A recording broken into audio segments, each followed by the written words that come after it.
Understanding women and increasing your dating success starts with Donovan Sharpe's massive collection of award-winning books and courses. Get off to a fast start and jumpstart your masculine renaissance with the 49 Laws of Sharpe. The 49 Laws of Sharpe is the perfect quick start guide for any man new to this community looking for the answers that keep them up at night after a bad experience with a woman. So many men ask themselves, why did she cheat? How could I not see this coming? Why did I miss the signs? And how can I avoid this in the future? The 49 Laws of Sharpe will answer these questions and many more. This will give you a rock-solid foundation upon which to build, develop, and cultivate your newfound identity, and put you miles ahead of your competition. Most men have never had access to this valuable information, let alone understand and apply it. But the 49 Laws of Sharpe will give you an unfair advantage over men and women. This treasure trove of valuable knowledge is available in audio, video, ebook, and paperback. Next, supplement your newly acquired foundational knowledge, supercharge your dating life with Donovan's 25-hour course, How to Master the Game. How to Master the Game will teach you the ins and outs of the player life, overcoming approach anxiety, identifying women who you want to approach, text game, first date principles and logistics, avoiding the friend zone, and so much more will be covered extensively. Also included are the bonus podcasts that will cover how to dress, Tinder game, and much more. Put simply, How to Master the Game will turn you into a stone-cold assassin with the ladies. Available in video and audio format. If you're not the kind of guy who wants to live the bachelor life, or you've had your fill of the player life and are looking for something a little more fulfilling, How to Build a Quality Woman from the Ground Up is a must. Donovan's 5-part, 7-hour audio course will show you step-by-step how to find, cultivate, and sustain a solid, healthy relationship. Everything from selecting the right woman, to coaching and correction, to what to do between the sheets. How to Build a Quality Woman from the Ground Up will guide you through the entire process of building the kind of woman you want and need. The strategies and techniques in this course are exactly what Donovan does in his own relationship to this day. And he is living proof that women can be beneficial to men provided they have the right instruction. And finally, the ultimate weapon all men are looking for in terms of being able to read and understand women, Donovan Sharpe's revolutionary, one-of-a-kind course that has been called the cheat code, Womanese. Womanese is the first and only course of its kind that gives men the raw and honest truth about what women really mean when they communicate verbally. Womanese translates female communication with shocking accuracy and has changed the dating lives and relationships of men the world over. So many men have avoided disaster because of the preciseness and sheer volume of material in this course, which contains over 600 translations. How cool would it be to be able to see through a woman's BS and act accordingly right then and there, rather than getting blindsided when it's too late? What would it be like to have the ability to read a woman like a book based only on what she says? These abilities will be at your disposal with Womanese. Women won't be able to lie to you, cheat on you, deceive you, or take advantage of you. The time and money you'll save pays for the course almost immediately. Womanese is available in video, audio, ebook, and paperback format and can be purchased one volume at a time or all at once. Men in his community often state that the best investment a man can make is in himself. Donovan's extensive educational materials will take your life to the next level. And the only place you can get this life-changing knowledge is tsracademy.com. Link in description.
woman never belongs to you.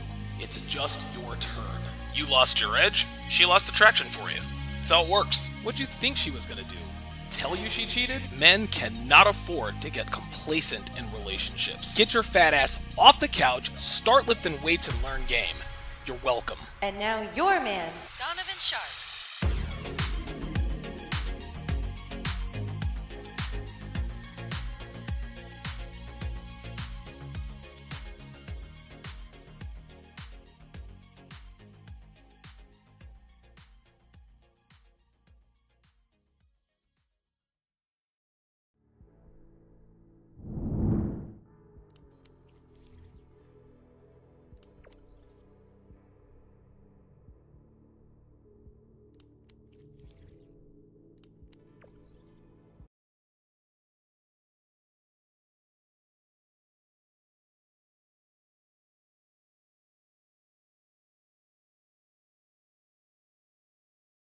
Sorry about that. What's up, guys? Well, hold on. Let's do this. Hang on a second. Let's try that again. A woman never belongs to you. It's just your turn. You lost your edge, she lost attraction for you. That's how it works. What'd you think she was gonna do? Tell you she cheated? Men cannot afford to get complacent in relationships. Get your fat ass off the couch, start lifting weights, and learn game. You're welcome. And now your man, Donovan Sharpe. What's up, guys? It's your man, Donovan Sharpe, and welcome to the 896th edition of TSR Live, your daily dose of toxic masculinity, misogyny, and small bleep energy. It is Friday, November 11th of 2022. It is good to have you guys in today. As always, we are multi-streaming live simultaneously to Facebook, Twitch, YouTube, MGTOW.tv, Manosphere.tv, DLive, Rumble, and of course, in crystal clear high-resolution 4K to Sharpe stream, which is absolutely free on the App Store and the Google Play Store for iOS and Android. So however you're watching, wherever you're watching from, thank you for making the Sharpe Reality Live a part of your daily routine.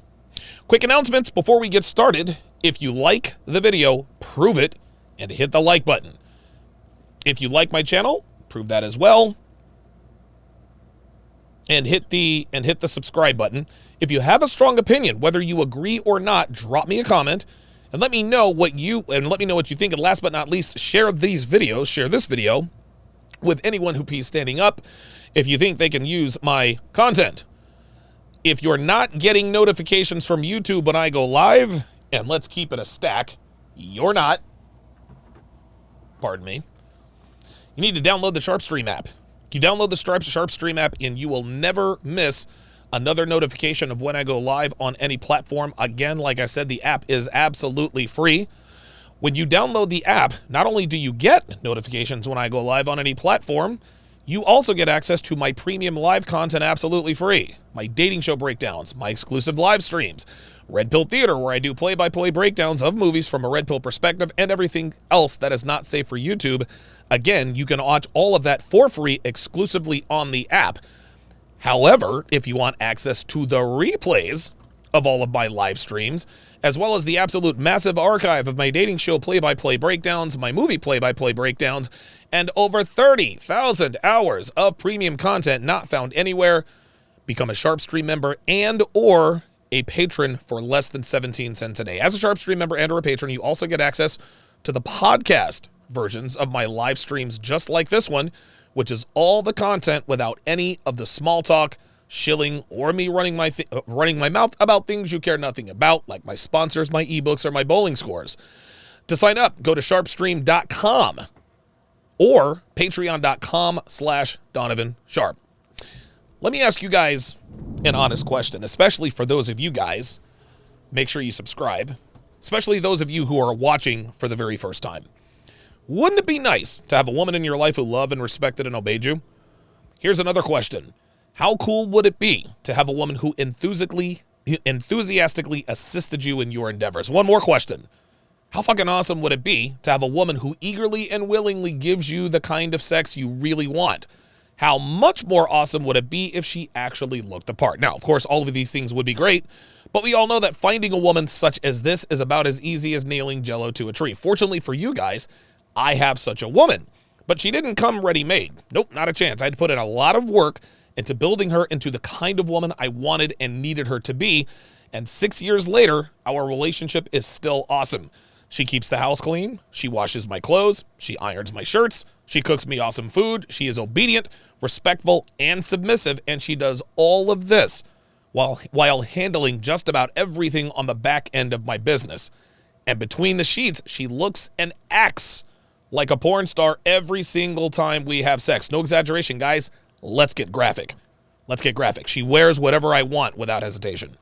She never denies me sex, ever. She swallows my loads when I tell her to. She lets me go backdoor when I want to. She'll take facials. Guys, she literally does whatever I want her to, and she does it eagerly and willingly. Now, a lot of men think, well, how the hell can I get a woman to do all that for me? Well, the answers to your questions are in my upcoming ebook that I will be releasing on Black Friday. The title, How to Train Your Woman. That's right, gentlemen. I've written a guide that gives you a step-by-step instruction on how to train a woman to be everything you want and need in a woman. This interactive ebook will instruct you on how to reward and punish your woman. It will teach you how to get what you want from her between the sheets. It will also teach you how to set and enforce boundaries and much, much more. Gentlemen, I'm here to tell you modern women no longer come ready-made for relationships. They are as lost as they've ever been. The average modern woman has no idea how to attract and keep a man outside of a one-night stand or a quote-unquote situationship. Now, understanding this immutable truth, we as men, we have a few options. We can bitch and moan about it. We can try our luck overseas. We can check out of relationships altogether, like, who was it in the chat? Some dude named Sean, who felt the need to let everyone know that he was checking out of relationships, as all MGTOWs tend to do. Or we can learn to train them to be what we want them and need them to be according to what they are, rather than according to what they should be. Guys, I'm not here to bitch and moan. And let's keep it a stack. Most of you who talk about going overseas never will. But if you really want to know and understand how to train a woman to be submissive, obedient, and willingly surrender to you like my woman has, guys, scrape together $13 on Black Friday and get my newest interactive ebook, How to Train Your Woman. If you want to be notified the minute it drops, go to howtorelationship.net, plug in your very best email, and you will be alerted the second it's available. You're welcome. It is good to have you guys all in here today. I have a fantastic, fantastic show in store for you. I've got who I think is a relationship coach. She's like a marriage coach. She does like a boot camp, a marriage boot camp. And one of the questions I'm going to ask her is, I'm going to tell her people should not take relationship advice from women. Tell me why I'm wrong. Tell me why I'm wrong. That should make for a very, very interesting discussion, to say the least, as I have another production snafu here. There we go. Got to make sure this hottie stays on the screen. Also, I'm going to be doing a little bit more research. Did a little bit more research on Tinder statistics. Yesterday, I pulled up one Tinder statistic from a woman who swiped a bunch of times, ended up smashing a bunch of dudes. But I'm going to compare a woman's Tinder statistics to a man's Tinder statistics. And that is really going to, that's really going to open your eye. Listen, we already know what it is, right? We already know what it is. But Tinder statistics are the best statistics because they are truthful. People don't lie on Tinder. If a woman doesn't find a man attractive, she's going to swipe left. Women don't swipe right on men that they're not attracted to. It just doesn't happen. The only reason that does happen, the only reason a woman would swipe right on a man she's not attracted to is to get a free meal. And even still, they're very picky about the men that they choose to finesse. God forbid. Before we get started here, I'm going to go ahead and take a, actually, let me, so today's kratom strain is Red Dragon Bali. Red Dragon Bali, there it is. Red Dragon Bali. As you guys, I don't know if you guys can read the label, but Red Dragon Bali, it's a slow strain. It's a slow strain, and it's a red leaf. It's a red leaf. Again, Mitragyna speciosa is what kratom is. It's basically It's leaves that they find in Southeast Asia. They grind them into a powder, and it makes you. There are many strains. Some strains give you energy. Some strains help you to chill out. Some strains help you to feel energetic. Some strains actually help you to feel productive. This is a slow. It's a slow strain, but it's not like a slow. It's not like a slow strain. What I like about Red Dragon Bali is that it's weird. What it does is it mellows me out without sapping my energy. This is the beginning, guys. This is the beginning of my live stream. I'm probably going to be on here for 3 hours. I'm going to take a slow strain, and you guys will see that it's not going to make me fall asleep or crash out. Not all slow strains are created equal, and every once in a while I do like to mix strains every once in a while. If you would like to try Happy Hippocratum, which by the way is absolutely positively the best and purest kratom on the planet, go to my promotional link, go to my affiliate link, use promo code HTR to get 15% off. HTR, that is for How To Relationship, for 15% off. Like I said, I do the hippo poppers every once in a while, basically like candy. But right now, I'm going to do, like on your screen, I'm going to do the old toss and wash. I'm going to do the old toss and wash technique. So here we go.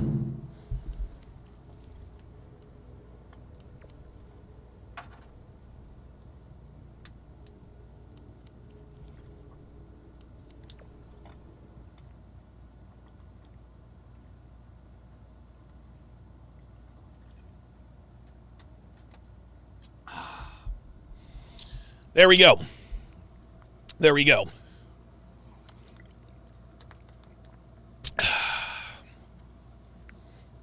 All right, let me read these super chats before we get started here. Neil Ray, member for 11 months. Welcome back, my friend. Says, can't wait till the Black Friday ebook. You a real one. Absolutely, Neil. Good to have you back in the fold. It's been a while. It's been a while since I've seen you. It's good to see you in here as well. Big thanks goes out to Mingoism. I'll call you Double M. Says, the Lizzo burger, Lizzo size me. Yeah. That's a big bitch, y'all. Casual Germ says, Red Dragon Bali is a good one. See, so Casual Germ knows. I really do like Red Dragon Bali. I'm actually getting a little low. I need to get a hold of Deotis to ship your boy another package. He also says kratom definitely helps with calming my anxiety. How about that? Imatep Abdullah L says, what strain of kratom are you taking? Again, Red Dragon Bali. It's a slower strain, but it's not so slow or just it mellows you. It's weird. The way it works for me is it mellows me out, but doesn't take away my edge, right?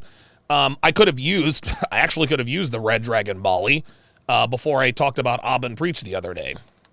Let's just put it to you that way. Red Dragon Bali definitely would have helped on that episode, but it is what it is. It is what it is. You guys know how it goes.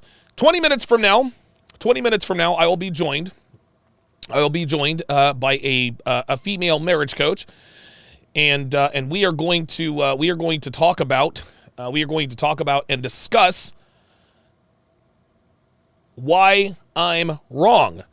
But first, I want to talk about a story that Dev sent me. She actually sent this to me today.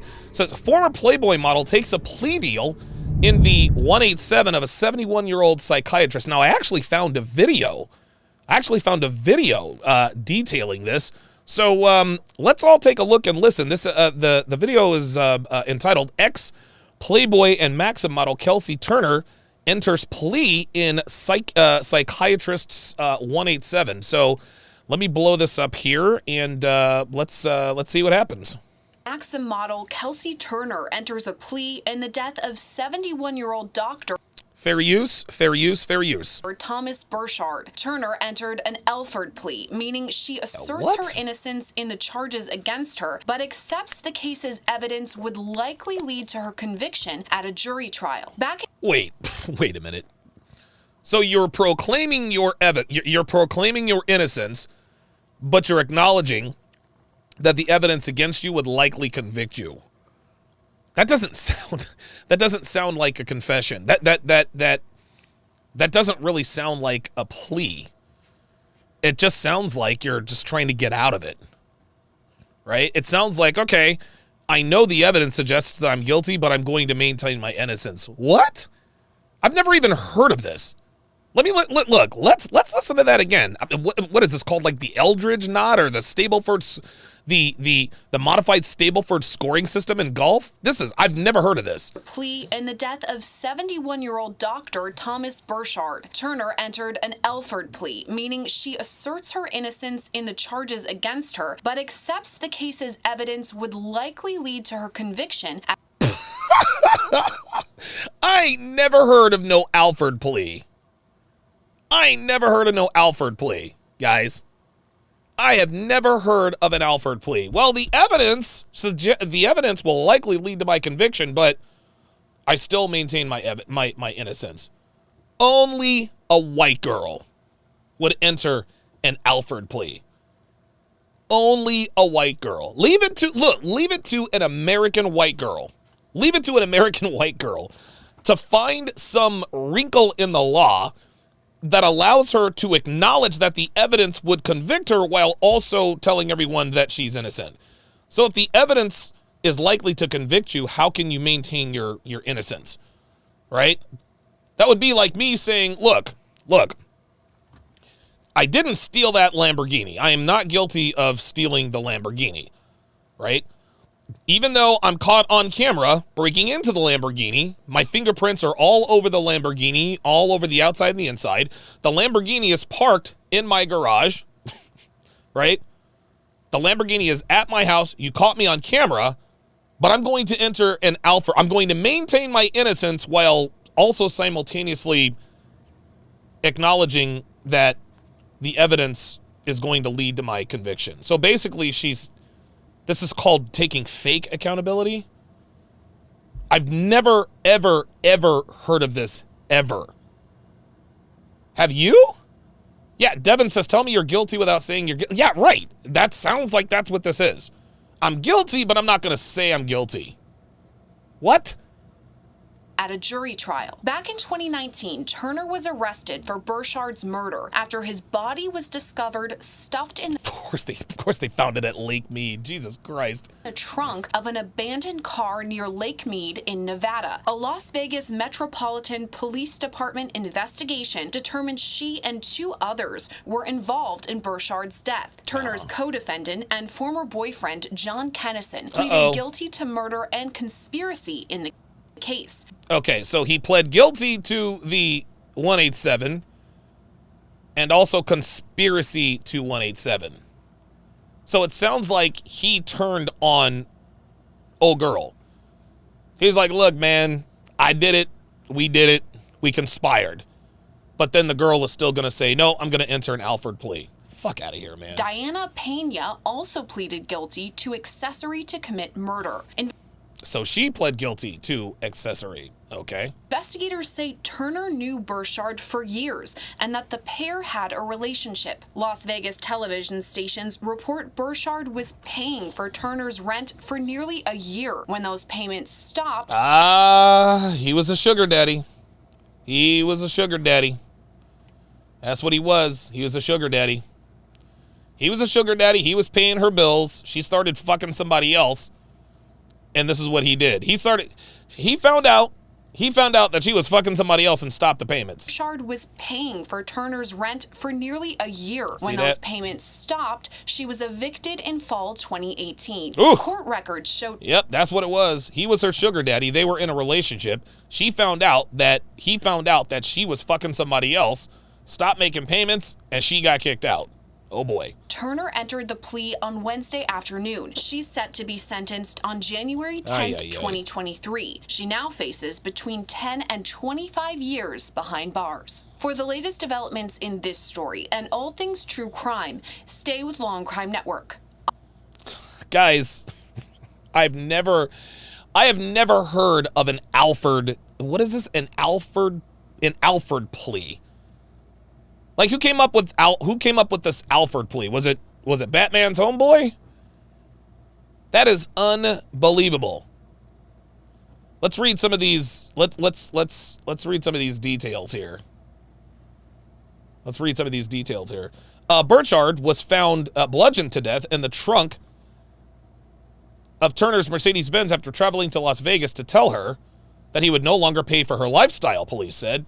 He died of blunt force trauma to the head. Oof, that's a terrible way to die. Oh, that's a terrible way to die. He died of blunt force trauma to the head, said police, who found the car abandoned on a desert road near Lake Mead after Burchard's longtime girlfriend reported him missing. As part of the plea agreement, blah, blah, blah. Oh, okay. So as part of the plea agreement, which was entered in Clark County District Court on Wednesday, Turner pled guilty to second-degree red rum. The other charges she faces will be dismissed when she is sentenced according to the agreement. The particular deal reached with the Clark County District Attorney's Office is what's known as an Alford plea. So that's, I guess they're going to tell us, I guess they're letting us know what the Alford plea is. Guys, this is a crock of shit. This is a crock of shit, man.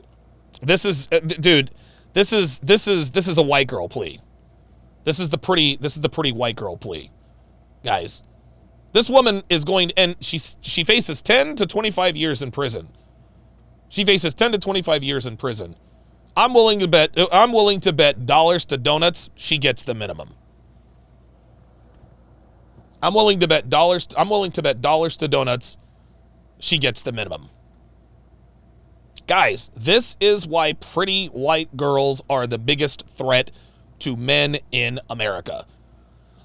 A lot of black people like to say, well, the white woman is the biggest threat to the black man. I mean, there could be some truth to that. But white women are a threat to everybody. They are. That's really what this comes down to. She started fucking somebody else. Her sugar daddy drove to Las Vegas and told her, bitch, get out. I'm not paying your bills anymore. So she kills the guy? Right? She has the dude offed. She has the dude 187. You guys think that she'll just get probation. Dude, I would not be surprised. I won't be surprised. Gentlemen, this is why white women are the worst behaved humans on the planet. Western white women are the worst behaved humans on the planet. Worldwide. It's not close. It's not close. White women in Australia, New Zealand, the United States, Canada, white westernized women are the worst behaved human beings on the planet. And the reason why they're the worst behaved is because they are consistently enabled. This woman just 187 a psychiatrist of all people. And she was able to enter this Alford plea. What? Ay, ay, ay, ay, ay. In the words of Kevin Samuels, you cannot make this shit up. You can't make this shit up.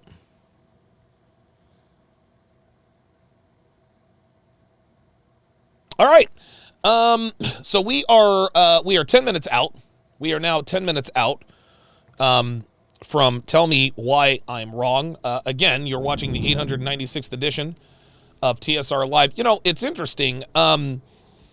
So my 900th show is coming up, and I'm really I don't know if I should do like a 900 episode celebration. I did it with 5, 7, and 8, but I'm not really sure.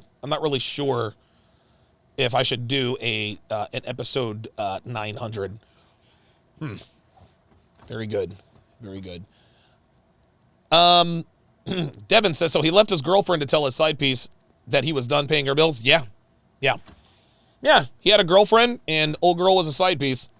And he's like, nope, you're fucking, dude, if you're going to be fucking dudes in a place that I paid for, I'm out. Nope. I'm out.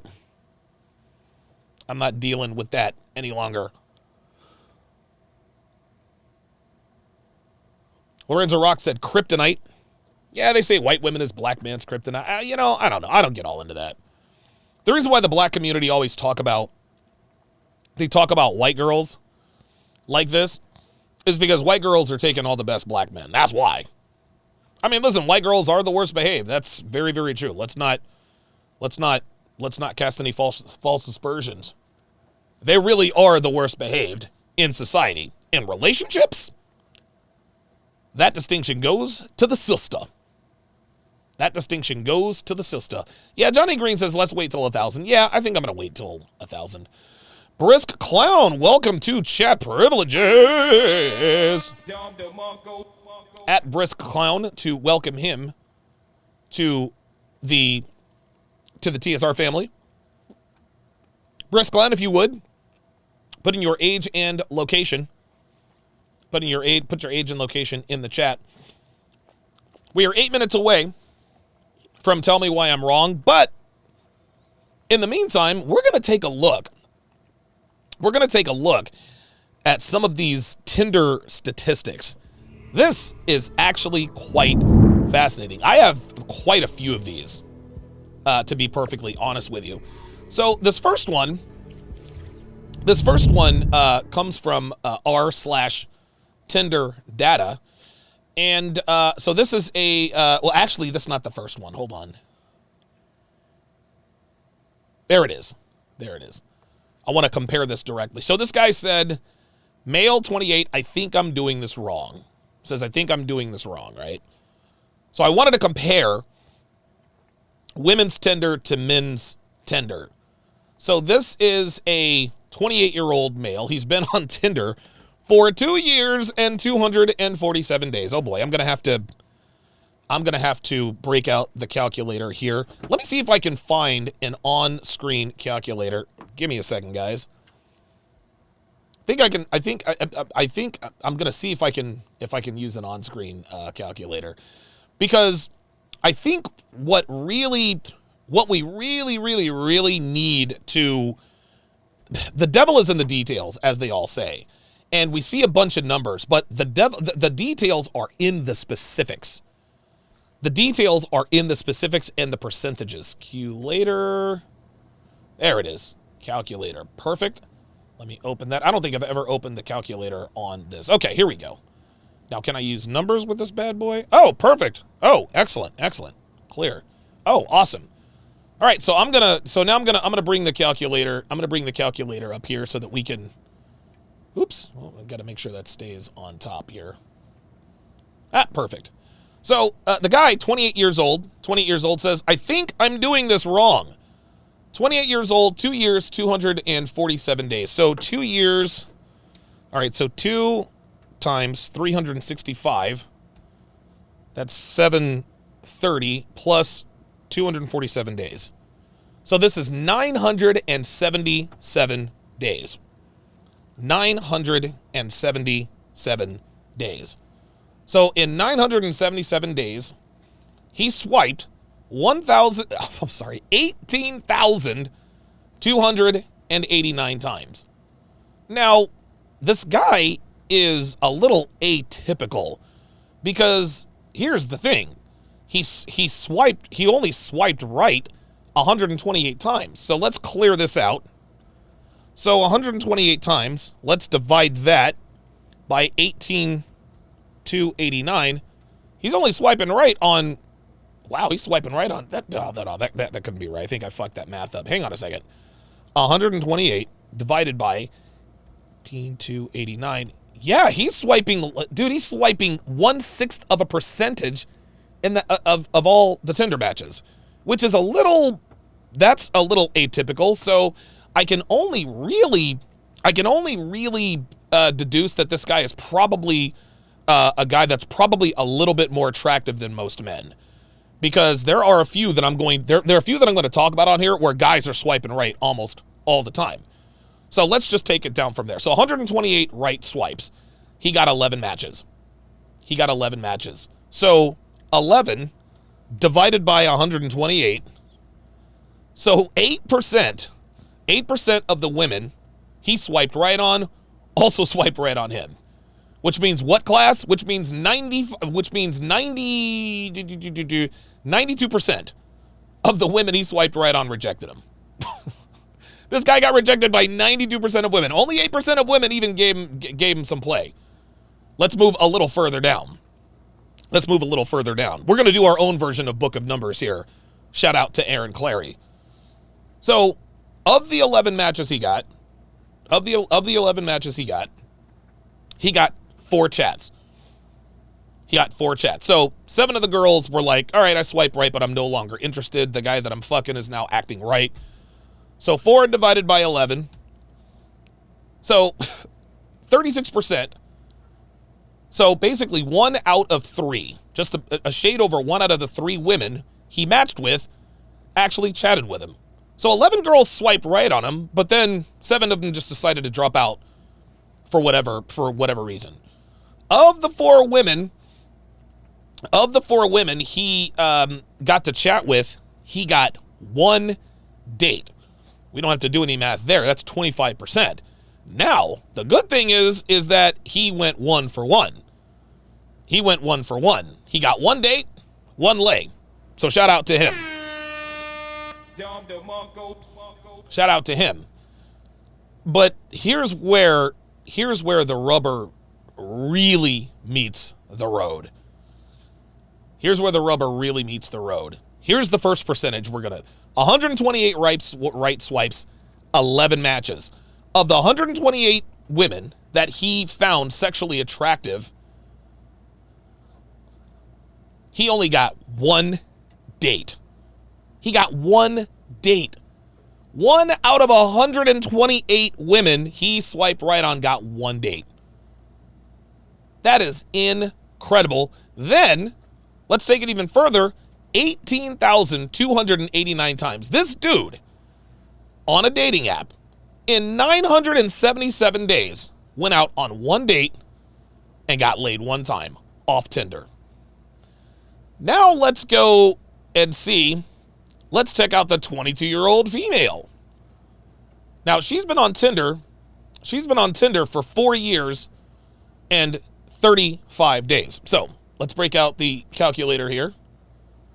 Let me make sure my guest isn't. Oh, yep, looks like my guest is here. So we'll get to her here in just a second, and then we'll continue this.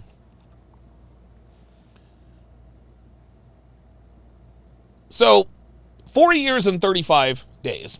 So we're going to go 365 days times 4, 5460. We're going to add 1 day because one of those we assume would be leap year.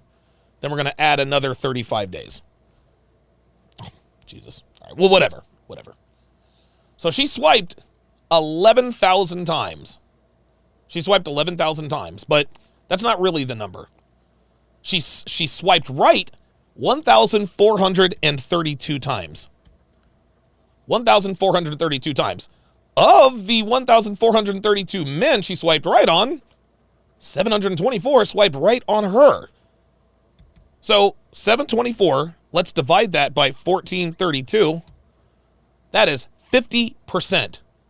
50% of the men she matched up with. Then she chatted with 216 of them. Interestingly enough, guys,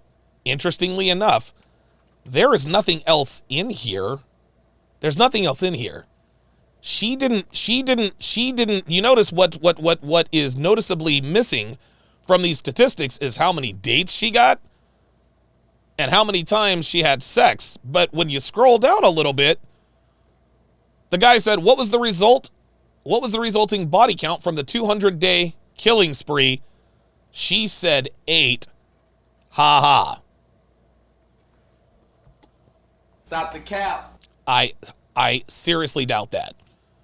I seriously doubt that. But here's the thing. 200 days.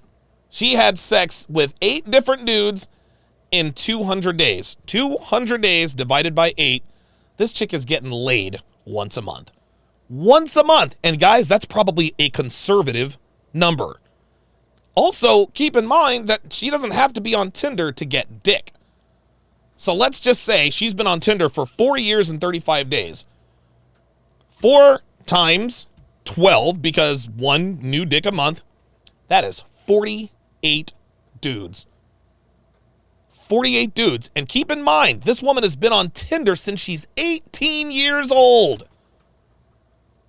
She's been on Tinder since she's 18 years old. She has smashed at least 48 dudes since she was 18. She said that it was 8. We all know it was not 8. Probably closer to 30. But you see, that's the reason why she left that off of the statistics. She said, wanted to see what other people got. No, you wanted a snowflake. You wanted a snowflake. That's what that was. All right, it is now time. It is now time for the segment that keeps on giving. Kiana W. Mitchell is going to join us for one of our favorite segments. It is Tell Me Why I'm Wrong. Cue the intro.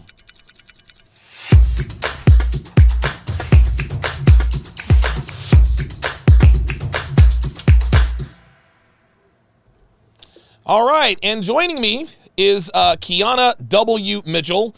Kiana, first of all, thank you well, let me just make sure I'm pronouncing that correctly. Am I pronouncing that correctly? Ms. Mitchell? Okay. Yeah, there you go. Oh, you can't hear me? Oh, hang on. I have to unmute. Yeah, it would help if I unmuted myself, wouldn't it? And I saw you talking, and I was like, I think he's talking to me, but I cannot hear a thing. No. It's all good. I got a lot going on here every once in a while. The production gets to be a little bit too much for me, but it's a solo show and we do it live, so it's all good. How do I pronounce your name? Is it Kiana or is it Kina? It's Kiana. That's what I thought. Okay, very good. Okay, so Kiana, before we get into the statements here, tell my audience a little bit about yourself, what you do, etc., etc. All right. Well, my name is Kiana W. Mitchell. I am a singer-songwriter, podcaster. I'm a relationship coach, and I have a counseling degree, working on getting certifications in family counseling. And what I do is I help couples, specifically women mostly, who are feeling like they're trapped. They don't know what to do. Their marriage is falling apart. They just feel disconnected and don't know what to do. So I help women figure out what to do, but I help them figure out how to save their marriage by first working on themselves. Because sometimes I think that when you're married, you get so caught up looking at the marriage as a whole, looking at the problems, looking at all the challenges, and you can lose yourself. You can lose your confidence. You can lose your self-esteem. And you need all these things to kind of get your marriage back together. But it's almost like self-defeating because you're so stressed out into all the things you need to do, you don't do because of all the issues that are going on. So I help women fix their marriages by first forgetting about the problems, forgetting about the marriage, work on themselves. Okay. Build themselves up, do what they need to do. Okay, very, very good. Excellent. It sounds like you're doing a service here. So the way this works is I'm going to make a series of provocative statements, and you are going to tell me why you think I'm wrong. Are you ready? Yeah. All right. I'm ready. Statement number 1. Manifestation is BS. Tell me why I'm wrong. I think you're wrong because of the fact that sometimes your mind believes exactly what you tell it, right? So if you're telling yourself all kind of negative things and all the things you can't do, can't have, your mind's going to believe it. But if you tell yourself the things you can do, can have, all the good things that can happen to you, then your mind is going to try to find ways to get that. It's going to try to find ways to work toward it. Because when you tell yourself what you can't have, your mind shuts down because it's like, well, you can't do it. But when you tell yourself what you can do, you find ways to make things happen. Would you agree? It really sounds like manifestation is positive affirmations. Am I wrong? Pretty much. Okay, right. I think that's what it is. Yeah. Okay, so why do we call it manifestation? Because when I don't know what you think the definition, but as far as I know, from what I've heard from other people, more specifically women, it would appear that women say, I'm going to manifest something. I'm going to manifest a man. I'm going to manifest success. And what it leads me to believe is that they're almost just kind of wishing, like, I'm going to manifest it and then a man is going to arrive. That's what it sounds like to me. What about you? What do you, in your experience, what is the definition of manifestation? To me, manifestation is more like you're saying what you want to happen, then you set up a way to try to get it. So it's not like I'm wishing this would happen. It's just like, well, I would love to maybe be in a relationship by the end of 2023. So what do? You start working on yourself. You start putting yourself in places where you can meet a guy. It's just like a plan of action to me. That's what I think of when I think of manifestation. But I do think that people use it all the time. I think they take it out of context, and I think it's just one of those words we just say now when we just want something to happen. But we don't talk about the work that you have to put into it to make that actually happen. So it would probably just be better instead of saying, I'm going to manifest something, you just say, I'm going to write down what my goals are, and I'm going to put myself in position to get those goals. Because right now, I've got a little bit of a beer gut. I've got a nice home gym downstairs. I can't sit here and manifest a six-pack. I got to go down there and I got to work out. Am I wrong? Exactly. Okay. No, you're right about that, yeah. Okay, very good. Statement number 2. Things are about to get a little spicy. Women should have to prove their wife material before a man puts a ring on it. Tell me why I'm wrong.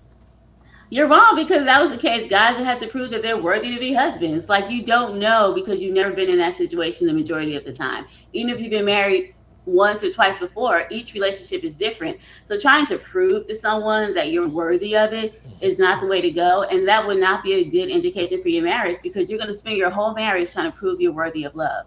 And we all know that we make mistakes. We're human. We should be loved just because we're who we are. It shouldn't be proving anything to you.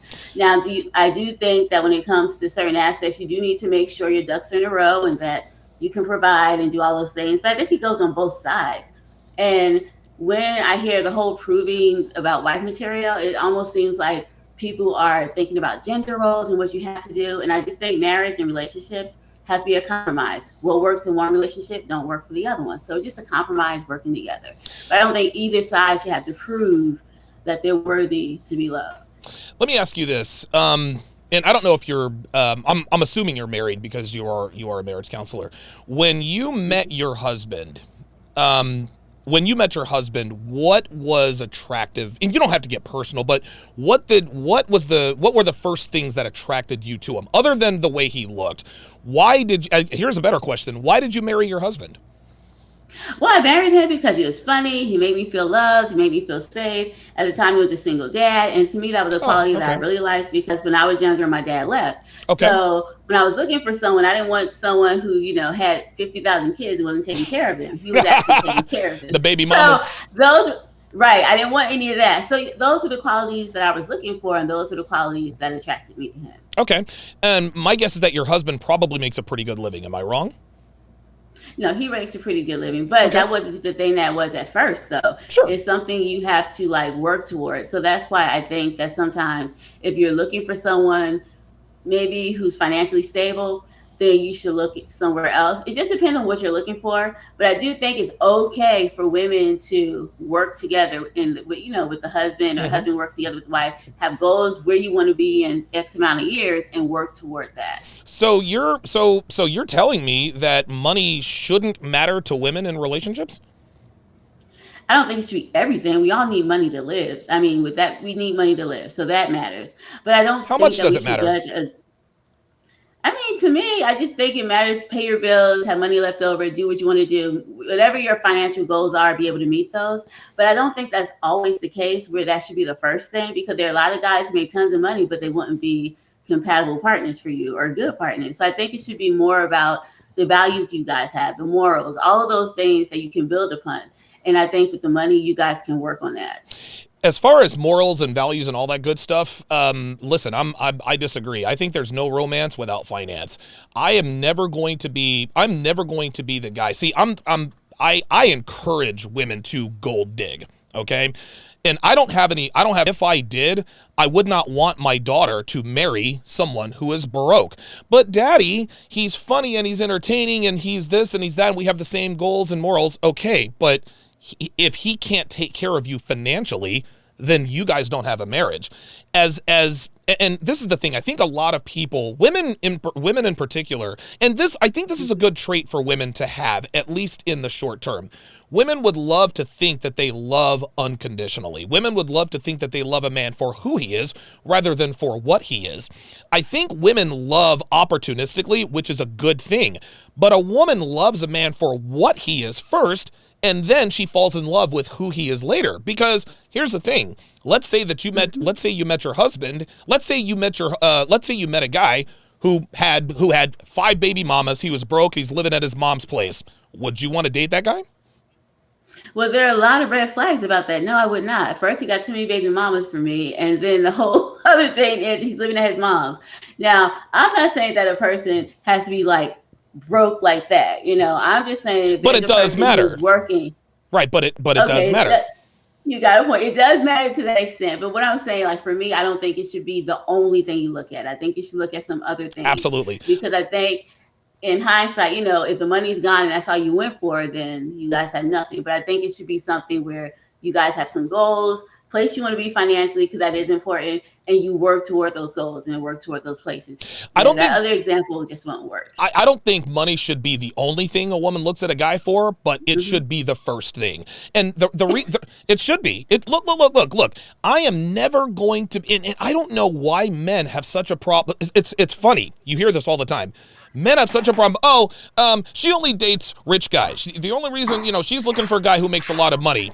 Yeah, but by the same token, we want young, hot women. We want women who are aesthetically pleasing, right? So at our core, it's about survival. The reason why women concentrate on a man's resources is because women are the weaker sex. Men work harder, they work longer, we're more capable of all of this other kind of stuff.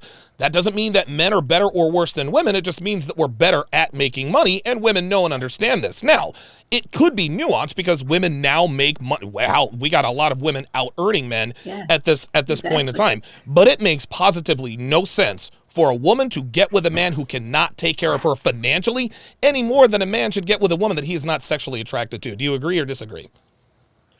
I kind of disagree, but then again, I don't think what you're saying is wrong. And the reason I say that is because it just depends on your personality, what you're looking for, what speaks to you, what your love language is. And so therefore, this is true as, from your perspective. And I see where you're coming from, because you just said you could not feel loved if you were in a relationship with someone who was not financially stable. And that's perfectly fine. Like, there's nothing wrong with that. That's not me. Like, I don't need my woman to be financially stable for me to love her. Like, and again, men and women are very different. We have very, very different priorities. Let me ask it to you this way. I don't know if you have any kids. You don't have to tell me. But if you had a daughter and she said, "Hey, Mom, I met this guy. His name is DeAndre." And you ask him, "Okay, well, what's he like?" "Oh, my God, he's 6'4". He's super fine." "Okay.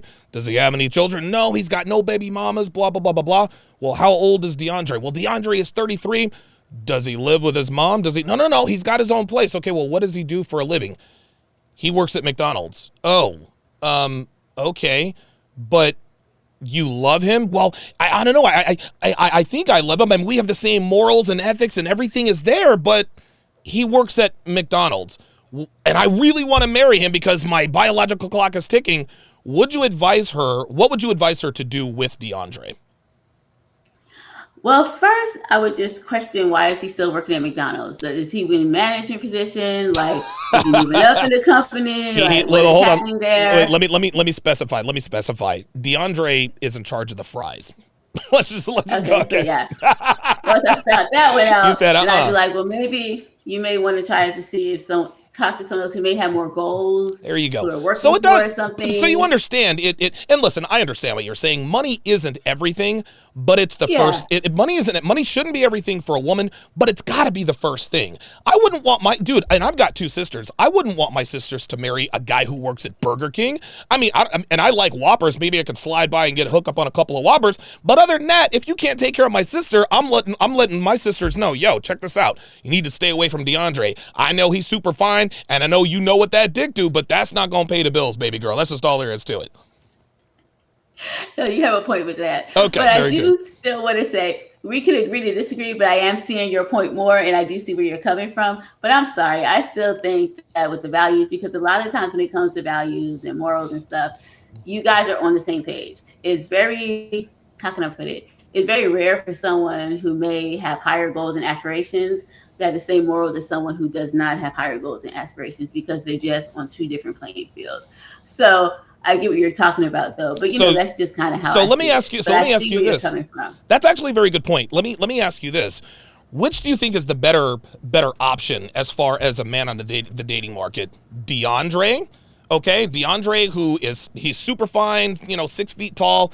He's got 2 roommates, and he works at McDonald's, and he's trying to, graduate from the fries to maybe the Happy Meals, or a guy by the name of Kevin. He's tall. He's a titan of the industry. He makes 6 figures, but he's not trying to have any. He doesn't want any kids.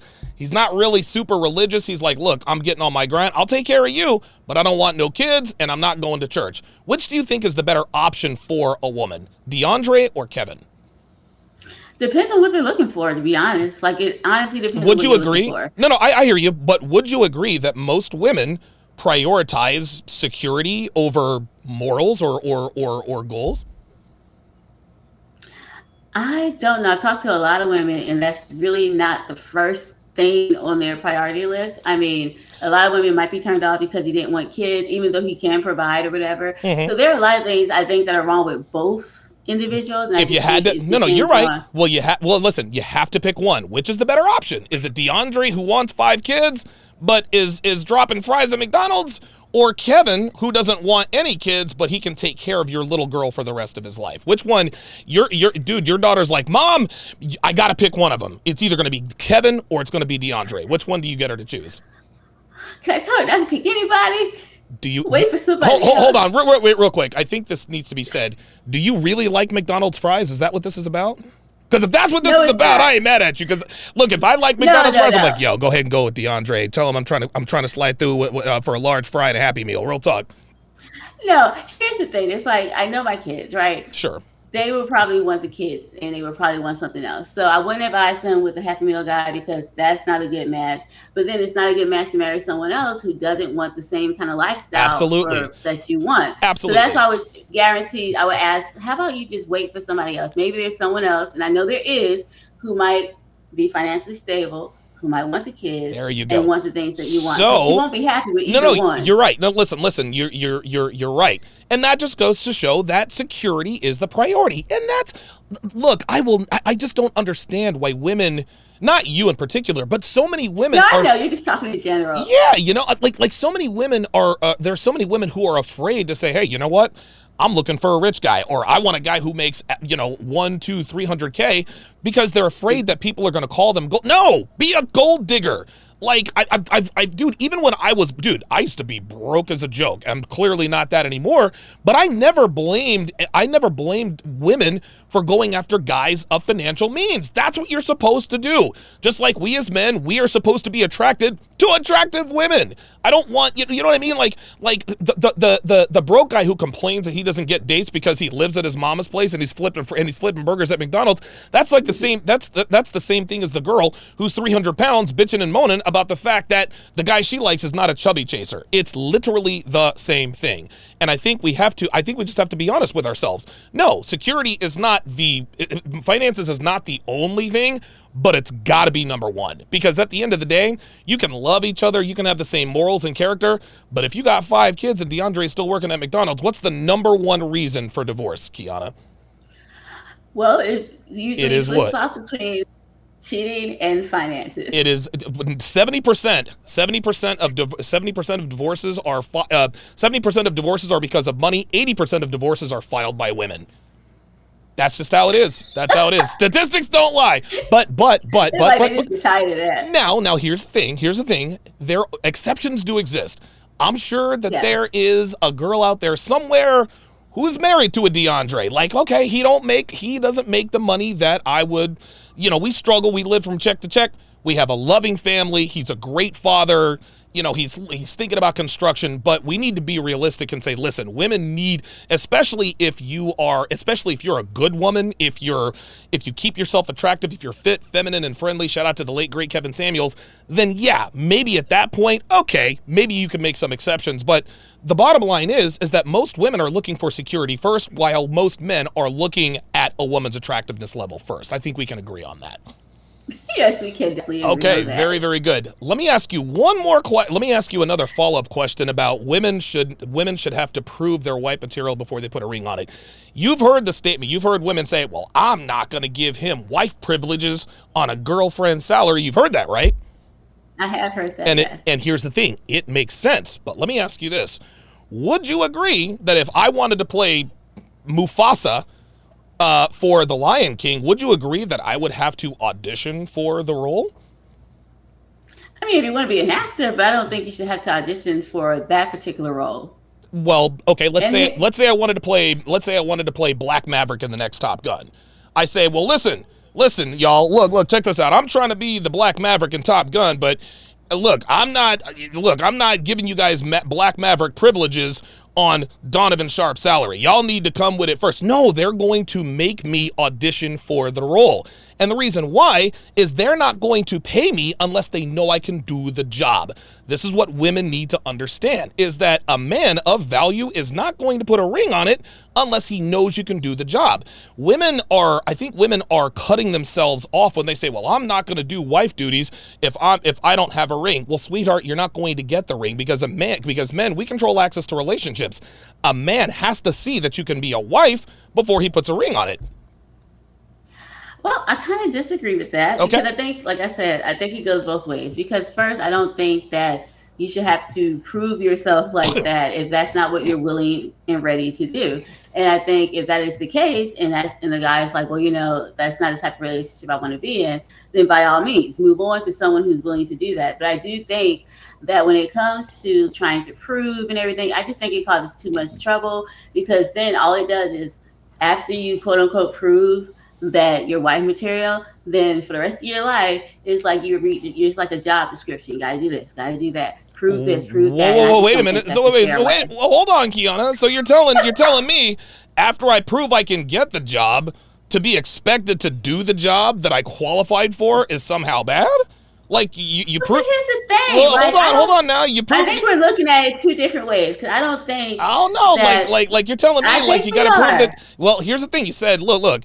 If you have to prove that you're wife material, you have to keep on proving it, Kiana. That's kind of the point. I don't need if you go if a woman job interview. It's the same thing. A job is not Yeah, going. I kind of disagree with Well, that no, hold whole on. job and relationship No. thing. No. They are not different. If before you stay with me, before you got hired for a job, you need to go through the interview process. You have to prove that, and most of the time they'll hire you on temporarily. They'll put you through probation to make sure you can do the job. After you get the job, you are expected to do the job. Let's put that on the relationship side. Let's just say a man says, you need to prove to me that you're a wife material. The girl says, okay. So for 6 months, she's cooking, cleaning, she's giving him the sex, she's representing him well in public, she's in pocket, et cetera, respect and all that. Then he says, okay, you proved it to me. Will you marry me? Okay. He puts the ring on it. Here's the thing. Is it wrong for him to expect her to do the things that earned her the ring in order to keep the ring? Because what you're suggesting to me is that a wife should not have to continue her wife duties after she gets the ring. And see, I think that's where we kind of see it differently. I don't think there should be wife duties or whatever. I think people should do things because they love each other, because they want to. And I just think if someone's going to have someone go through this job process like a hire, they should just hire a maid. Like, it's just so much easier. And you can fire the maid. And here's the thing. Like, No. You just proved my point for me. This is the problem with the modern woman's mindset. Modern women don't understand that they offer very little to us that we can't outsource. If we want sex, we can go out and buy it. If we want a woman to cook and clean, we can hire a maid and a cook. So what it really comes down to is companionship. So now I understand where you're coming from. Let's just say I pay all the bills in the house, right? Let's just say that I just say, you know what, Devin, I don't think I'm going to pay the electric bill this month. You know what she's going to say? She's going to be like, well, wait, what are you talking about? I'm expected to pay. Have a job and pay it herself. Like, see, I guess. No. Wait, say what? Oh. So you're of the mind. So here's the thing. As far as you're concerned, and I'll let you go after this. So if a woman, so you're telling me, it just sounds to me, correct me if I'm wrong, you're telling me that if a woman earns money, then a man does not have authority over her. If a woman earns money, you can't tell her what to do. Okay, I guess I grew up in a different thing. Okay. I don't believe guys or men should have authority over women, Okay. just like women shouldn't have authority over men. I just think that it's a partnership. We work together. It's one of those things. I don't think it's more like one person is better than the other. No, of And course the way not. I was raised, it was like, okay, you have your stuff, you get what you need to get, you have your own money, so you don't have to really depend on anybody. So when you do come into any type of relationship, you guys could work together. So when it comes to like, if a guy's working and stuff and then he decides he don't want to pay something, I just think women should have their own money. They should be able to provide for themselves because That sounds like where's the relationship? At that point, they may as well just be roommates. But see, I see it differently because the way you're making it sound is like guys can outsource for women, they can outsource for all that kind of stuff. But it's like women can do the same thing too because whoa, wait a minute, whoa. Women can't wait, hold on, hold on, real quick. No, hold on, Kiana. What can women outsource? Really? What can women outsource? What can women outsource for other men? Like, so okay, my man's not doing this. I'm going to pay a man to do what? What can women pay men to do that the men in their relationships can't or won't do? Well, see, the great thing is I don't even think sometimes women have to pay men to do something. They can find somebody else who would do something for them that they want or need. Oh, because I think that's it. Yeah, you could. And just like a guy shouldn't have to pay, he could find somebody else too. It's just like one of those things where I just don't think it should be so transactional. And maybe that's just where I see it. Yeah. It shouldn't be like that. There should be love in this thing. Listen, Kiana, I agree with you. I do that. Listen, well, that's transactional. What you just said is transactional. What I'm saying is like it shouldn't be like a whole transactional job interview money kind of thing because I don't think that's good for anyone. I honestly don't. Okay, but listen, I agree with you. I agree that people should do for each other because they love each other. But Kiana, that's not the way life is. When a man and a woman get together in a relationship, there's an unspoken agreement that I as the man provide resources, you as the woman provide me with companionship, sex, etc., etc. Because a woman is not going to, and this is why I know relationships are transactional, because if I don't pay the bills, my woman's out the door because that's my responsibility. If my woman gets fat or if she doesn't want to have sex with me, she's out the door because she's not upholding her end of the bargain. I did not buy my woman a Range Rover and $1,700 Tom Ford heels for nothing. Oh no. She earned it. She absolutely earns it. She never turns me down for sex. She cleans the house every day. She cooks me 2 to 3 meals per day. This is why I do what I do for her. But by the same token, Kiana, my girlfriend would not be doing all of these things for me if I were just sitting back and not paying no bills. No, there has to be quid pro quo. And as non-rosy Disney fairy tale as this sounds, relationships are transactional no matter how much we would like to not admit it. It is quid pro quo. Nobody does anything for nothing. My woman does not, trust me, I'm not an easy person to live with. My woman would not do what she does for me if I didn't do what she did for her. I'll give you the last word on this.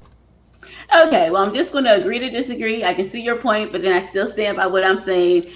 So I'm just going to agree to disagree. Fair enough. I got two more statements. This one's really going to bake your noodle.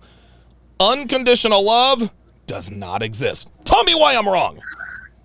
Oh, not the, oh my God. Oh my goodness. Okay.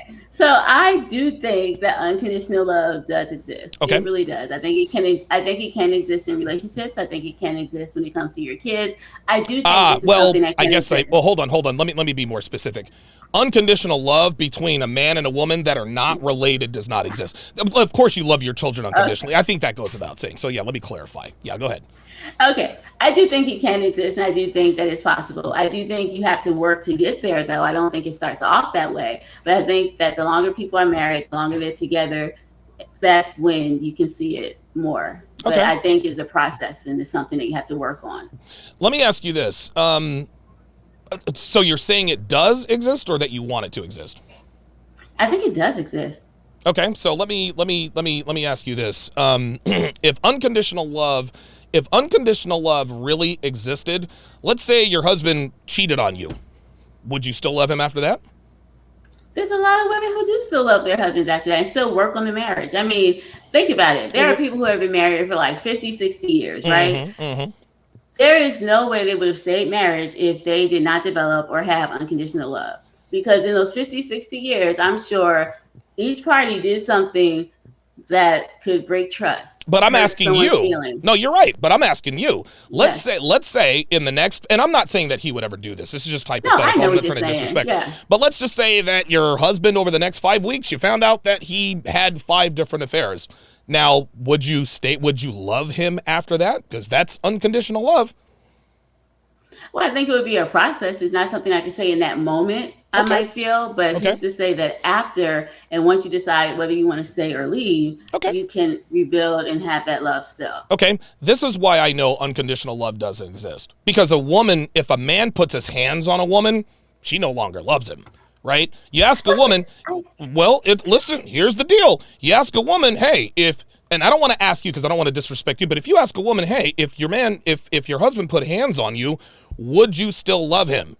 The answer should be no. Because if love are really unconditional, Kiana, then that means no matter what the other person does, you're still going to love that person. Kiana, that's not true. If he were to lose his job, well, hold on. Let's put you in it. Let's say your husband were to lose his job, start drinking, start putting hands on you, and started sleeping around on you. Would you still love him after that? Okay. It kind of, with me, it's like once people try to like hurt me, put their hands on me, that's kind of the end of things or whatever. And that's exactly my point. That's the point though. That's a condition. That is unconditional love, because I'll tell you something. Let's say one of your kids, and listen, we're both black people. I would never put my hands on my mom. My mom told me that she brought me into this world and she could take me out. I'm not doing that. But let's just say that your kid got upset with you and hit you. You're not going to not love your kid anymore. You're not going to just disown your kid. That's the unconditional love you have for your kids. But if your husband or a significant other puts hands on you, and love is conditional and it's okay. Can I get an agreement on that? Can I get an amen? I'm not gonna give you an amen. Yes, we did it. With you on that. Kiana, you are awesome. I got one more question for you. This is good. You're actually the best guest I've had on all week. This is funny. This is fun. For real? Yes. No. Well, because you're open-minded and you would, and you're good with the dialogue. Very well spoken. Women cheat more than men. Tell me why I'm wrong. I don't know if you're right or wrong, but I do know if women do cheat, it's because of the fact that something is being missed and it's more emotional, and guys are mostly just doing it for sex. So I can't tell you if it's more, women do it more, guys do it more. I just know there are situations that each individual does it. Let me try to. I can't fight with you on that one. Okay, let me try to bring you on my side of the street over here with DeAndre and the fries. We got me and DeAndre got fresh fries for you. We got you hooked up. Would you agree that sex is easier to get for women than men? Okay. I would say yes. Okay. That is true. Okay. And would you agree that because it is easier for women to have sex, that they have more opportunities? I would agree with that as well. Okay. Now, here's the thing. Women say all the time, well, would you agree that a man will sleep with anything if he's horny enough? I think so. Okay. So if sex is easier for women to get, right, and because it's easier, they get more opportunities, and that men will sleep with just about anyone if they're horny, would it make sense then to maybe concede that women cheat more than men? Well, see, I can't really concede to that. Oh, I almost had you. But you just got downgraded. No supersized. Hey, that is fine. But what I will say is that I think both sides do cheat, and I think it could be equally. I can't say men do it more. I can't even blame men and say, they're bad because they do that, because women do it too. I just think it goes both ways. I honestly do. And I think the reasons for each individual doing it, men and women, are different reasons. Gotcha. I think it goes both ways. Kiana, you are a great sport. I'm going to give you the floor. Tell the people what you do for a living. I've got all of your links in the description. Tell them what you do, why you do it, and where they can find you. Okay, well, the reason I'm a relationship coach and the reason I do this, I help women. And the reason I help women mostly because first, I'm a woman and I have experience.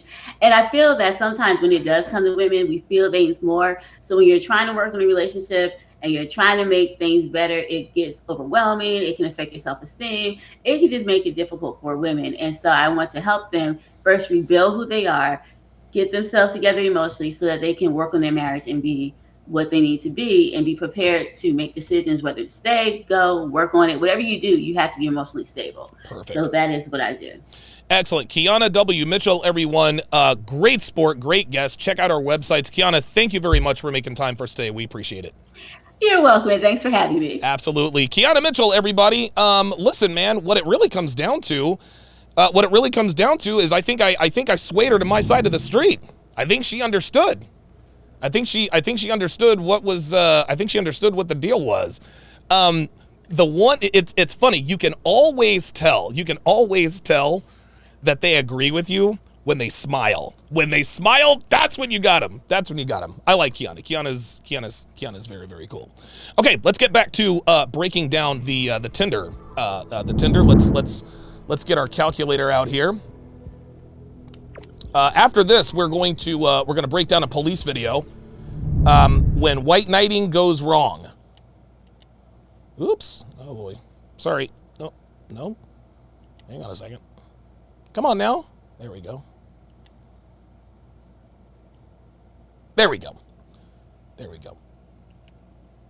Okay, so let's go to the next one here. So this one says, say you're unattractive without saying you aren't attractive. So this is a 22-year-old male. He's been on Tinder for 222 days. Not even a year. He has swiped 56,120 times. Now here's the deal. This is the stat right here. 4,125 right swipes. He matched with 129, which is actually pretty good considering what it normally is. So we're going to take 129. We're going to divide that by 4125. So 3%. He swiped right on 4,125 women.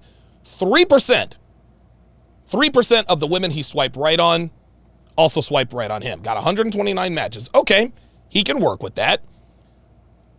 Of the matches he got, this is what's astonishing to me. And I've never been on Tinder or dating apps. But of the 129 matches, he only got 35 chats. I don't understand why girls are swiping right on guys and then not seeing what they're all about. So let's do the percentage. Let's go 35 divided by 129. So 1 out of 4 women, approximately a little better than 1 out of 4 women who swipe right on him, all of a sudden just lost interest. So 1 out of 4 women who swiped right on him, I guess that's swiping right? He only got to talk to them, but guess what? 0 dates. So let's go back up here. 0 dates, guys. 56,120 times. We're going to divide that by 222. This guy is swiping right 252 times daily. 0 dates. This is how hard it is for men on dating apps. Let's take a look at another one. Now, this is a 38-year-old female. I have a feeling that this is cap. Right? And the reason I say that this is cap is because you guys see there's noticeably no mention of casual sex. So this is a 38-year-old female. She swiped 9,640 times. And of those 9,640, she swiped right 3,703 times. 3,703. Of the 3,703 men she swiped right on, 2,022 swiped right on her. So we're going to go 2022 divided by 3,703. 38-year-old woman. 54% of the men she was interested in were interested in her. Now let's go back down here to the chats. Look at this. What was it for the other guy? What was it? 1 out of 4, 27%? We're We're going to go 1296 divided by 2022. 64%. 64% of the men she swiped on ended up chatting with her. What was the other guy? This was the dude. Guys, this was, look at this. Look at this. 129 out of 4125. This guy is 22-year-old male, 38-year-old female, 38-year-old woman. 2 out of 3. She got 36 dates. But guess what? No relationships and no marriages. How much you want to bet? Even if let's just say she smashed 1 out of these 4 guys. 1 out of 4 guys, and that's a conservative number. That's 9 casual sex. 1 year and 58 days. 1 year and 58 days. Unbelievable. The last one we're going to look at is the Tinder comparison. This is females versus males, y'all. This is females versus males. So on the left, we have a 23-year-old female. On the right, we have a 23-year-old male. They've both been on Tinder. Well, they've both been on Tinder for a while. So the 23-year-old female, 2,475 right swipes. This guy swiped right 9872. See how much more selective the female is than the male. You see that? Even though she swiped right almost 20,000 more, even though she swiped 20,000 more times, he still has almost 4 times as many right swipes as she does. You see how this works, guys? You see how this works? Let's move down a little further. This guy, 9,800, basically 10,000 women he swiped right on, only 33 swiped back. 33, I don't even know if this is going to register, divided by 9782. Dude, oh my God, 1/3 of 1%. 1/3 of 1% of the women he swiped right on him. On the woman's side, let's take a look here. On the woman's side, we're going to take 1176. We're going to divide that by 2475. 47%. Her match rate is 47%. His match rate, 1/3 of 1%. 1/3 of 1%, guys. Ay. Clearly, she is going to have a lot more chats. Let's see how many. Oh boy. Oh boy. Houston, we have a problem. Houston, we have a problem. This girl went on 56 dates and smashed 50 dudes. 56 dates, smashed 50 dudes. 50 divided by 56. This woman is having sex with 90% of the men she is going out with. 90% of the men. 9 out of 10 men. 9 out of 10 men that she goes out on a date with, she ends up giving up the butt. She gives up the butt 9 out of 10 times. How many times did he get laid? Once.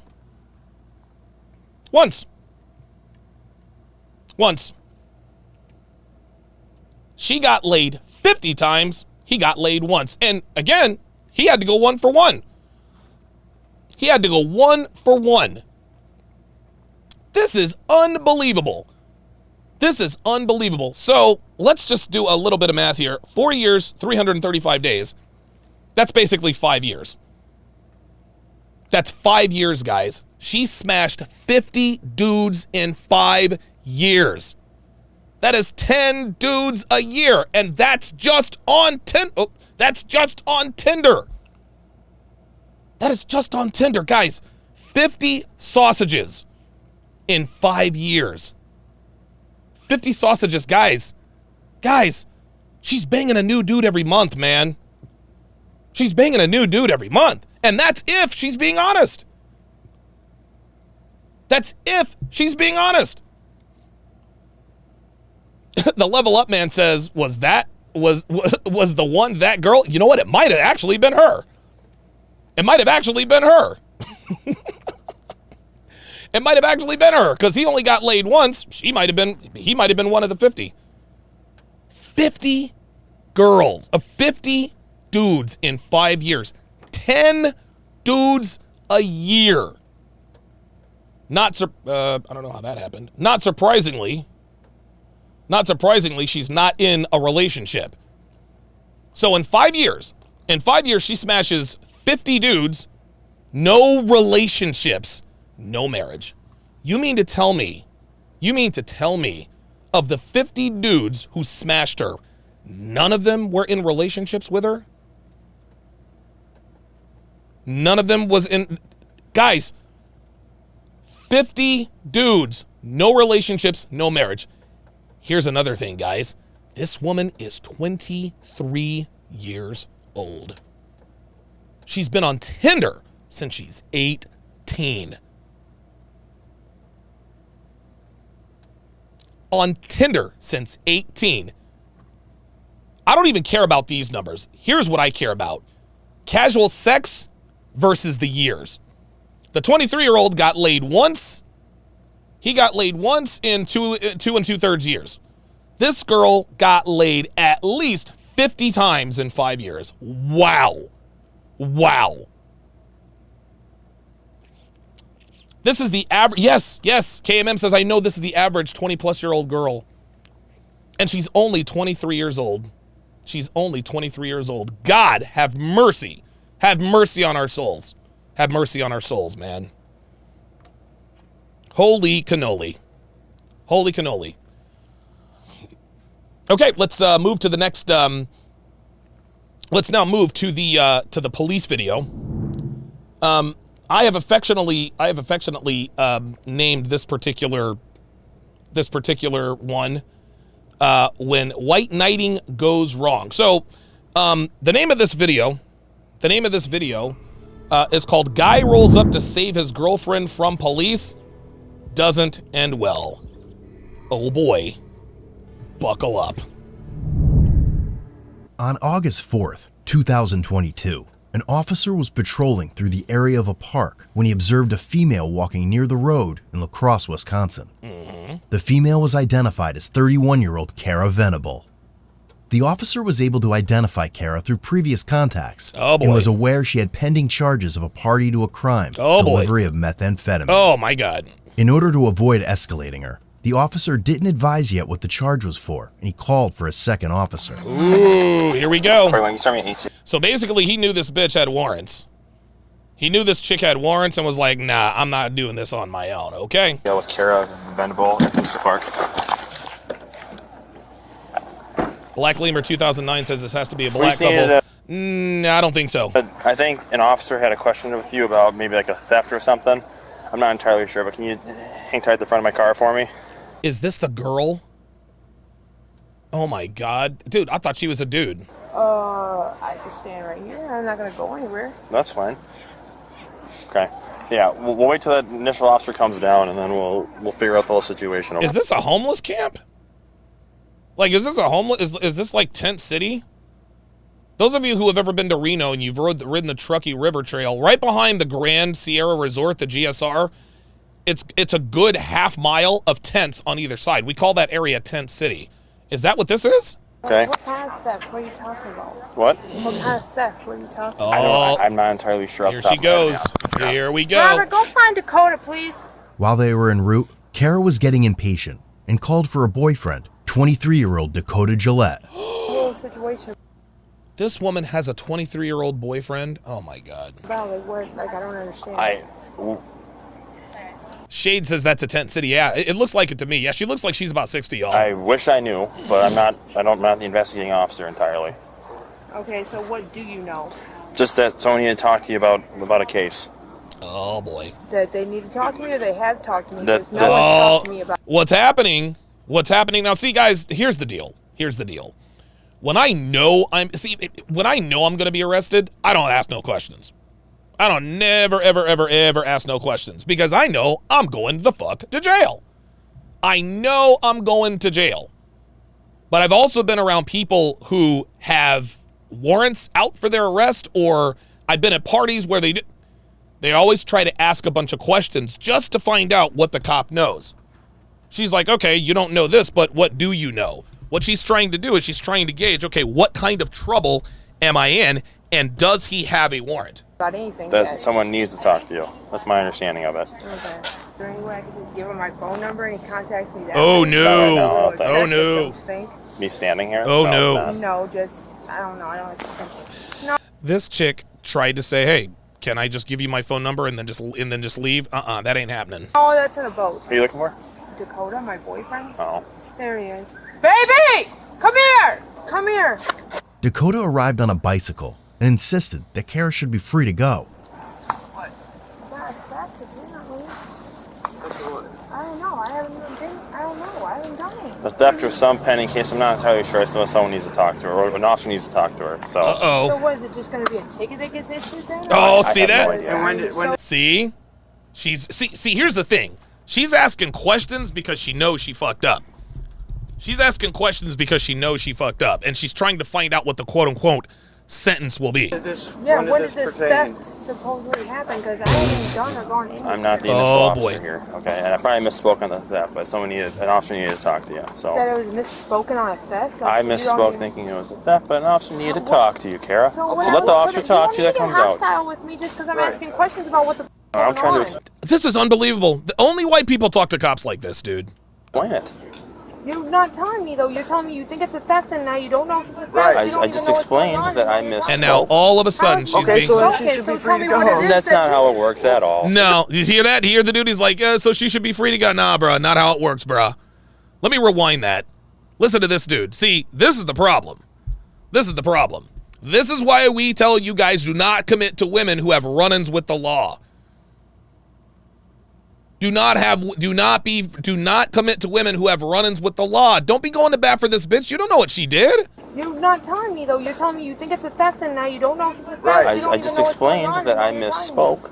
How is okay, so then she should be free to go. Oh, That's not how it works at all. So how is it then? What is it then if it's not a theft? You're not free to leave. Is she under arrest? She's not free to leave. She's detained. Is she under arrest? She's not free to leave. You can't leave. Is she? No. Am I under arrest? Not yet. You're not free to leave. So then she's free to leave. She's not. If she's not being arrested, she's not being detained. She's detained. I just said you just said it. You just said it. She's detained. I said if she's. How do we even not know what it is? Can you ask them what it pertains then? When it gets here, yeah. Why don't you just ask them over the radio? Give me a second, Kara. Come on now. No, because I've been 41 to 66. What's your 20? I've been standing here with the pertains. Right. Yeah, see, she's trying to talk her way out of this. This is ridiculous. And then you tell me it's a theft, and now you're telling me you don't know if it's a theft. You don't know what the is. For real. Why would you sit there and lie? Oh, now he's a liar. I'm telling you what I know. You said you thought it was a. And then I explained I misspoke. Impression that it was under a theft. And now you're telling me that it's something totally different. I didn't this is not going to end well at all. Sit there and tell me it's one thing and then it's not. Right. Okay. Since he's here, Hank. Oh, do you see how she's now grabbing onto him? Do you see this? Yeah, Grizzly Rising says, I love when shitbags try to lawyer on the streets. Guys, I have dealt with people like this. I have dealt with both men and women who like to throw around all this. This is harassment. She's free to go, this and that and the third. I could sue you and da-da-da-da-da-da. Nothing pisses me off more than civilians who try to throw around legalese to try to scare you. And now he's like, and this is exactly what Grizzly Rising says. I love when shitbags try to lawyer in the streets. Jesus fucking Christ. Tight with him. I'm gonna make some phone calls to get this all figured out, okay? You should have had it figured out before you. Right. Oh, listen to him. Yeah. That's not harassing. See, there it is. There it is.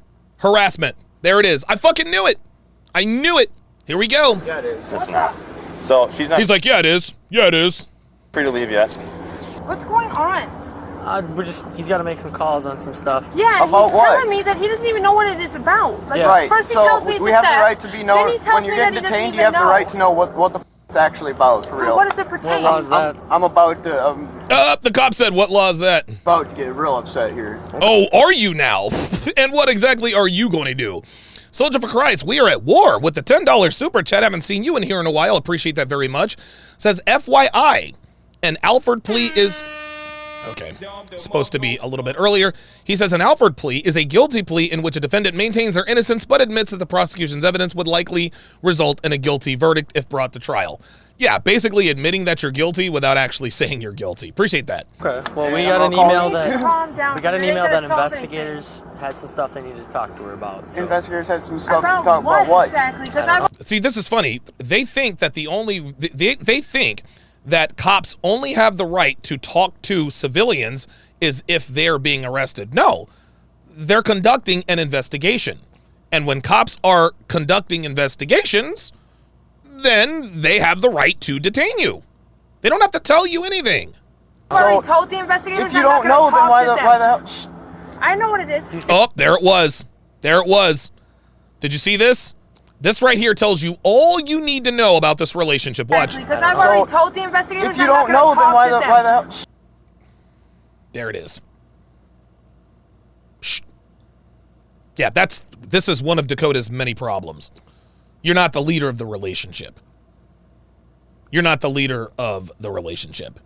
I will, oh my God. I swear to God, if, oh no. I have never, dude, I can't remember the last time I was actually shushed by a bitch. Oh my goodness. Oh boy, dude, Devin would never, dude, she would never, ever. Grim Reaper says, I can't stand people who don't respect authority. Dude, I don't understand. This is definitely, this is a white people problem, man. White people don't respect the cops because the cops let them get away with shit like this. Unbelievable. I know what it is. Do you think I know every case that happens? No, they want me to come in and they want me to start snitching on motherfuckers, and I've already told them no. Oh, there it is. Oh, see, she knows what it's about.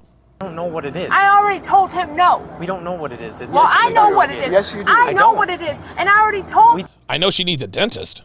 400 cases a day. I already told that investigator he can kiss my white ass because I ain't telling him a motherfucking thing. We'll go double check, and if that's the case, then we'll be out of here. It's bull. I'm sorry. DJ Beefit says, a $5 super chat says, yeah, where's Mr. Brooks? Yeah, where's Officer Brooks? Officer Brooks, yo, if Officer Brooks was there, yes, sir, that'd have been all she wrote. That'd have been all she wrote. And King Life just accurately stated she just told on herself. Yeah, she just told on herself. She just told on herself. She's clearly an accessory. Clearly an accessory. And they probably found evidence that implies that she had something to do with whatever it is they're investigating. Here we go. No, you harassed me in the jail about snitching on my family, and now you're coming out here in front of God and everybody to do it too? You can kiss my fucking white ass word out of me. Bitch, you're homeless. Like, you ain't got no family. I don't want a word out of you. It's not me. After the officer confirmed the pending charges and advised she was under arrest, Kara immediately started to back away and shout. What's the pretend then if it's not a theft? Okay. So like I said... There's a warrant, and she's about to be placed under arrest. 5 minutes ago, I misspoke. Huh? What is it then? You have pending charges for... Excuse me? No. Back up! Back up! You're under arrest, Kara. You're under arrest. What for? Arrest for? Where am I under arrest? Are you... Oh, what are we doing? Dakota, what are we doing? Dakota, what are you doing, Dakota? For you arrest her. Get your hands off! Oh, Dakota. You a crime for delivering methamphetamine. Bullshit. What? To what? To who? Get the car. Where? Let go. You're going with her. Let go. You're going with her. You want to go Back with off. Let go! Back off. Don't get physical with me. 41 will take a third. He said, don't get physical with me. Oh, no, I'd have fucked him up. When Dakota started escalating the situation, a crowd began to gather around them. Are you not going to put your hands behind your back? This is why you do not get into relationships with women who have run-ins with the law. Am I being arrested? Yes, you are. He ignored their commands when they told him not to get involved. There it was. The officer then decentralized Dakota onto his back. Decentralized him onto his back. The officer then decentralized Dakota onto a back, and he was now under arrest. He was now under arrest. Unbelievable. This dude tried to fight the cops. for his girlfriend, and now he's going to jail too. Ay, ay, ay. I'm not choking you. I'm not choking you. You are. On your son. Stop. Oh boy. Everybody relax. Oh boy. Put your hand. No one's on his throat. Stop. Let him go. Let him go? Hands behind your back. You're under arrest. For what? For what? Assaulting a police officer, you fucking idiot. For resisting. For what? Hey, for resisting. And he's still resisting. The crowd became verbally hostile. Oh, there it was. He continued to come He tased closer him. to them. Put your hands behind your back. You're getting it. Put your hands behind you. He's going to tase him. He's going to tase him.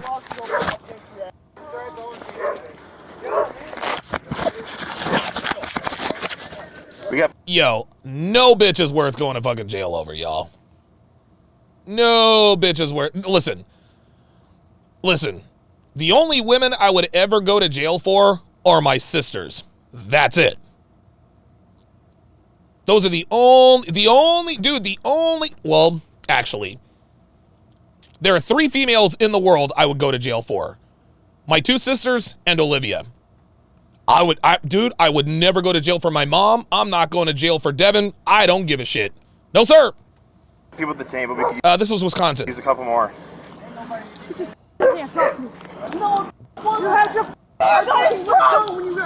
These guys are... I let go when you guys told me to. No, you didn't. Bullshit. Can you sit up? Dude, Dakota needs to get knocked out. Right now. No, before I go anywhere, right now. This motherfucker. Yes, it is.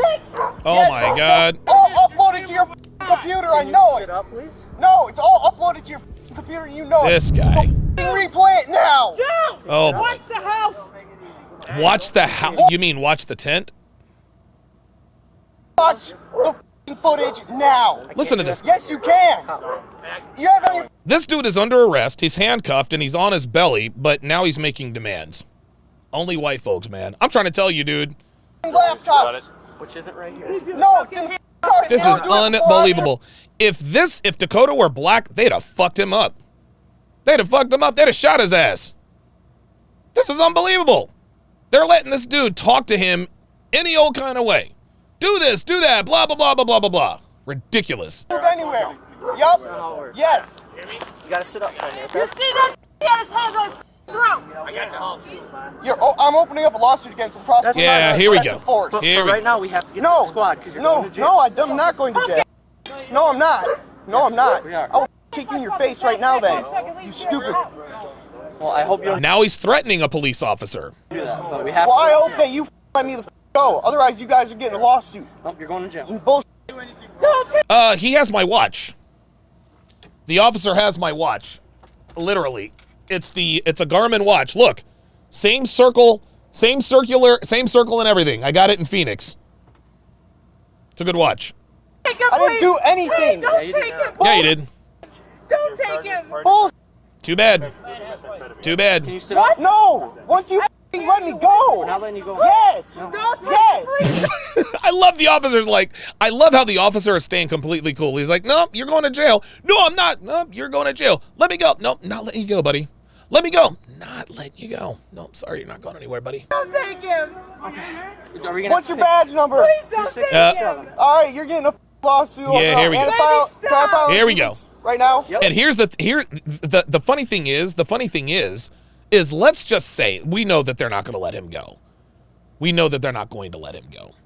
But let's just say that they actually do let Dakota go. If they let Dakota go, they're going to put his life in danger. Would you like to know why? Because the next time Dakota has a run-in with the law, and he will, at that point, he'll probably fight the cops, at which point they'll have to put him down. This guy is doing his level best. This guy's doing his level best to get them to let him go. That ain't happening. Sorry. Yeah, we can't do that from the ground. Yes, I can. I can clearly find one sitting right here. Tonight you're going to, you got to go to jail. No, I don't. Okay? Baby, No, I please don't. That's don't. what's going to happen. Hey, I'm talking with him. No, we're sitting up. Dakota, Hey, Call you. Call you. calm down, brother. Calm down.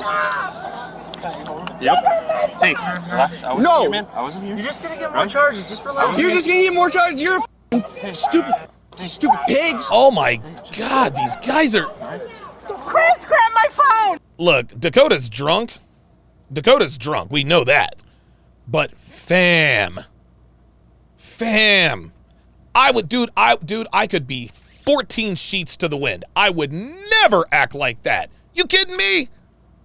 Are you kidding me with this? Like, you got to be kidding me. This dude, he assaulted a police officer. He's threatening him. Oh my God. Baby, please stop. No, it's our property. Stop. Ain't nobody watching shit. They know they're going to jail. Guess who's getting robbed tonight? It's her property. We need it for the case. That's my phone. She said it's her phone. No, She's bringing charges related to the case. Cole, get her out. This is unbelievable. You give him my phone right now. Carrie, you'll have your phone. You give Christopher my phone right now. No, help me get her up, please. I swear to God, these two are under arrest and they're still barking out orders. Here, sit up. Not to give him my phone. No. Not to give him my phone. I'm f***ing your ass up when I see you on the outs. Oh, they just threatened the police officer. I'm fucking you up when I see you on the outs. Okay. I never forget a face. Yeah, well, good. I haven't searched. All right. No, you can f*** off. Come back up. You can f*** off. Come back up. You got any needles on you or anything? I gotta search it. Hey, big f***ing nut. All right. This dude is about to get fucking tased, bruh. That's excessive. Stop. I'm not resisting. You're excessively hurting me. You are resisting. No, you're excessively hurting me. This is ridiculous. This is unbelievable. Drugs. Stop. Dakota, stop! Dakota, stop! My car's over here. Dakota, stop! Dude, somebody shut her the fuck up. Motherfucking white people. Man, I swear to God, dude. You're not putting hands on me. I want a female officer. Oh, fuck I off. want a female All I'm officer. searching, Carol, all I'm searching is your pockets. You will give me a female officer. So help me God, I will snap. Oh, you'll I snap? want a female officer. Don't touch me. Can't get the vest search in the back pocket. Don't touch me. I love how cool the officers are staying. Yeah, her hair is fucked up. Relax on me, you stupid pig. Just gotta relax. Let my pants stay up. You get this pocket. I'm gonna tell you what, man. Watching these videos, I have a newfound respect for police officers. Like, guys, this is what they go through, man. This is what they go through. They go with the people that they are sworn to protect are the people that talk the most shit about them. Like, this is like, I don't know anyone. I don't know why anyone would want to be a police officer in the United States. I don't know. I don't know why anyone would want to be a cop in the U.S., man. Definitely get lawsuits. Yeah, of course I am. Yeah. Just a lighter. Ay. Get something on me. Soldier for Christ says, $10 super chat says, the Alford plea can be a good thing, sorta.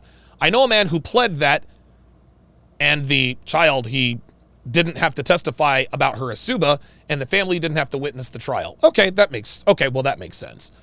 That makes sense. Let's see. Mr. C73, $10 says, if I was a cop, I'd tell Dakota, okay, I'll let you go right now, but you're gonna catch this fade. Yeah, right?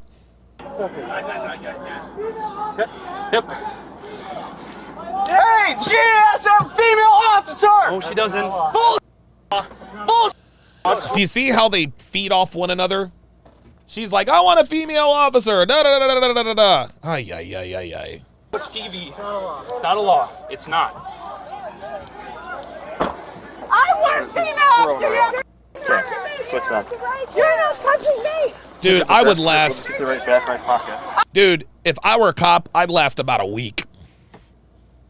I'd last about a week and a half. Probably not even that long. Dude, I would have fucked some. This is why cops have to go through psychological evaluations, man. Holy shit, man. Holy shit. I could never, ever be a cop. No way. J Blaze with the $2 super chat says cops are always called the people's worst day. Man. Holy shit. Alan, get back, dude. Come on now. Oh, they're calling people by their first names. You're not touching me. I said you're not touching me. This is unbelievable. Cut the backpack. Dude, they need to tase this hoe. I don't either. Touching her. Yes, they do. You have the right to fucking wait for a police, a female police officer. Oh my God! Now this bitch is about to get locked up too. Female officer on. And that's not a law. That is not a law. Can I at least get my phone back? Bitch, stay back. Okay, we gotta wait till they handle it. I need you to stay back, okay?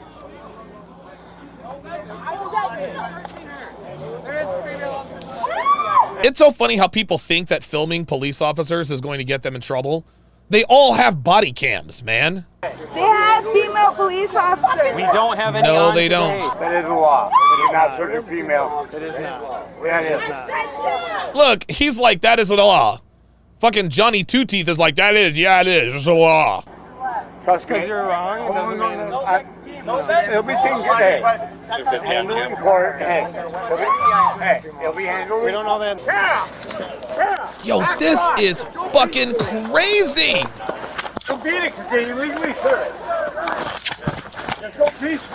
Honestly, man, I'd have stepped into one. I'd have been like, you know what? That's it. That's it. No, sir. Like, at some point, if she keeps resisting, I'm like, all right. I would just step into one and just knock her ass out, man. Like, this is crazy. This is crazy. Then he got people standing around with 3 teeth in their head talking about, no, it's the law. It's the law. Oh my God.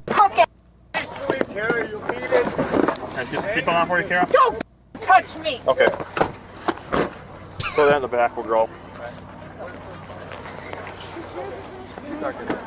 The phone is needed for evidentiary value for her case. If it's her phone, it's going with her. That's how it works. No, give it to her. You give her my phone. 41 will be enough to count. No, sweetie, they not giving, no, no, sir. So 2 are in custody. We tried to take Karen into custody for a bunch of charges. Her boyfriend got physical with us. Then people tried to step in. They both hit us. They hit you guys? Kara kicked both of us like 50 times. You okay? Yeah, we're fine. So all officers are okay? Yep. It's me and Colin, but I think we're okay. Dude. Did anyone else get involved that needs to be charged with anything? So we have the people in custody that were causing issues? Everyone else was trying to get in, but... This is La Crosse, Wisconsin. Dude, 2 places I will never visit. Tulsa, Oklahoma, and La Crosse, Wisconsin. Holy shit. You don't know what you're talking about. Shut up. He's like, you don't know what you're talking about. Shut up. Her boyfriend's in custody? Kara Venable and this guy, I don't know who he is. Why did the crowd get involved? This is why America's police forces have become increasingly militarized. I don't know if you guys have noticed this, but for a lot of you young guys, when I was a kid, cops were a little less militarized, right? Most of them were out of shape. They probably had no, they just weren't. But then when people started using like hard drugs and weapons, they had to be they absolutely had to be militarized. Had to be. Because they're both screaming bloody murder. Yeah. Any force used on them? Yeah. On both? Yeah. What force was used? Well, we fought with her for about a minute standing up. We kept pushing him off. Finally, he grabbed me around like the head area, so I took him to the ground really hard. Okay. I cannot believe this dude grabbed a copper on the head area. What are you fucking doing? Yeah. Do we need to do anything else here? Or I don't think so. No one else really physically stepped in. Okay, let's just get him going. Yeah. He's banging his head.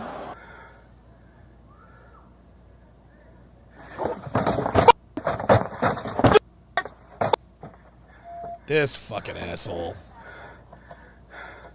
You're gonna get f***ed up! And now he's threatening. He's kill you! Oh, now he's threatening to Bunch show. Stupid pigs!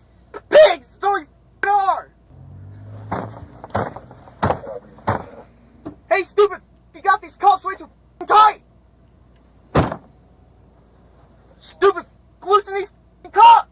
Dude. Can't feel my hand, you nigger. Alright, I'm definitely opening up lawsuits. My hand's numb. Hold up. Did he just call him the N-word? Hold up. Stupid loosen these cops. Can't feel my hand, you nigger. Alright, He actually called him the N-word. That's exactly what he did. Wow. Definitely open up lawsuits. My hand's numb. Hold up. You can. My hand's numb. That's fine. You can open up 100 lawsuits. Dude, my hand's numb. Loosen it God. at least.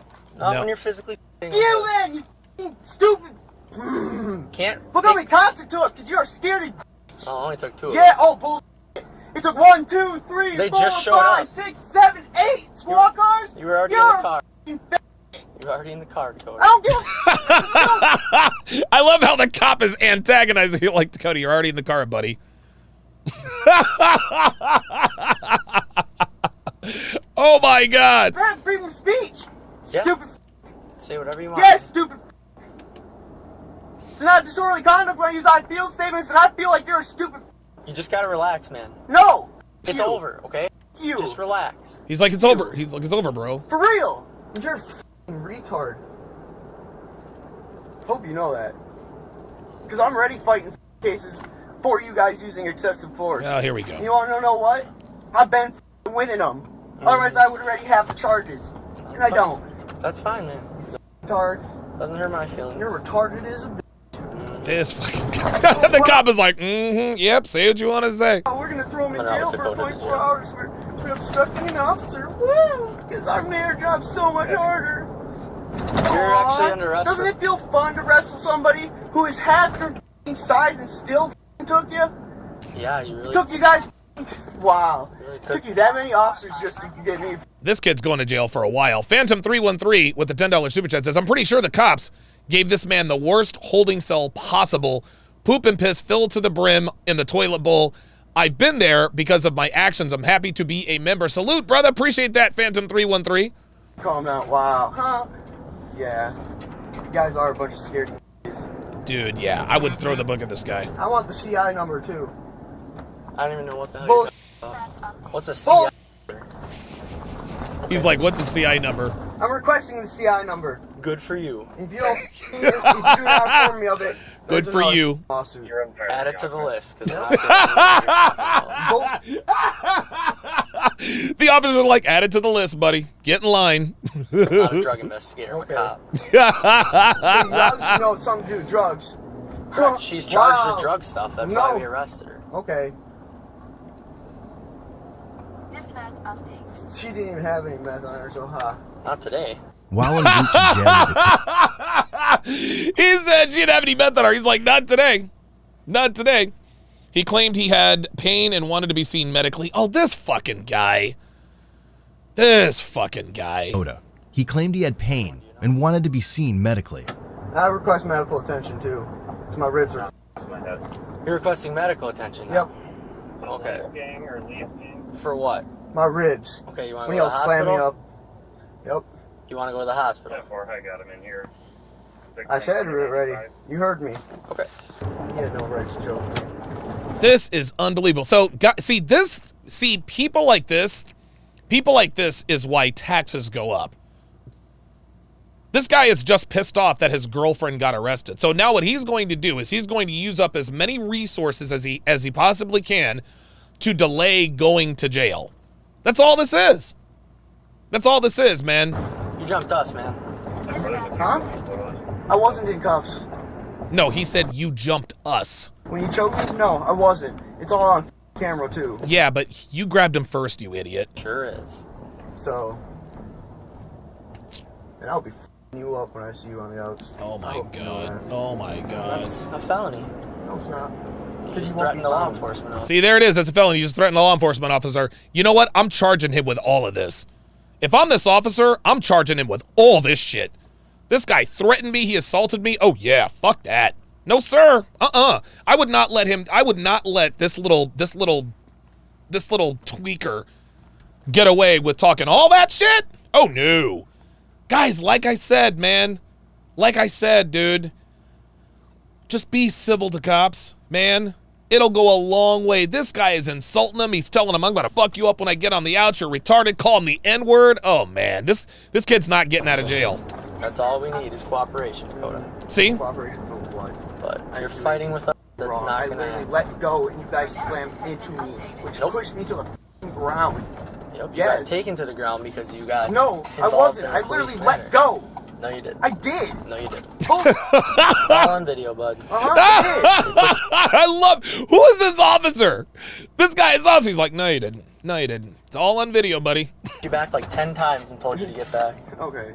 Uh-oh. That's why I didn't even need to come here. I just love wasting your guys' time. Yeah, see that? I just love wasting you guys' time. See? That's what he does. No, it's not. Because I refuse medical attention. You don't want medical attention? Nope. Just love wasting your guys' time. We're already here, so you're getting it. See that? He's just like, I just love wasting your time. Dude, did you hear what I just said? See, he requested medical attention. Now he doesn't want medical attention and just said, yeah, I just like wasting your time. Unbelievable.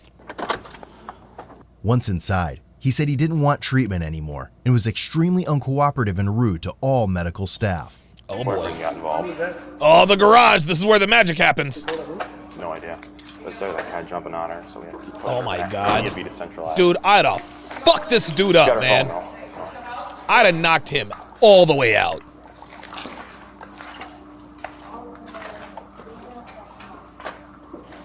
We got plenty of female jailers here, okay? Now. Here, hands on his toe. Oh, God. Calmer now. I don't know. He said he won't cooperate. He claimed he had rib pain. Then when we got there, he said, you just kidding. I just want to make your life hell. The doctor met with him. He told the doctor to off like 30 times. So wow. Did he say anything about self-harm comments? No, don't fucking give him that idea.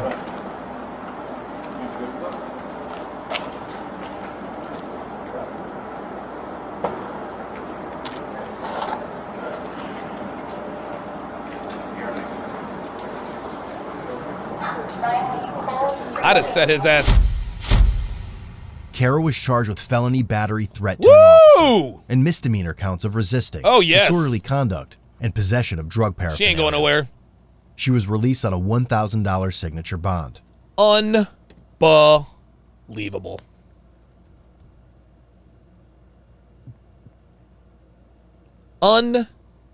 Unbelievable. Are you kidding me with this? She was charged felony battery,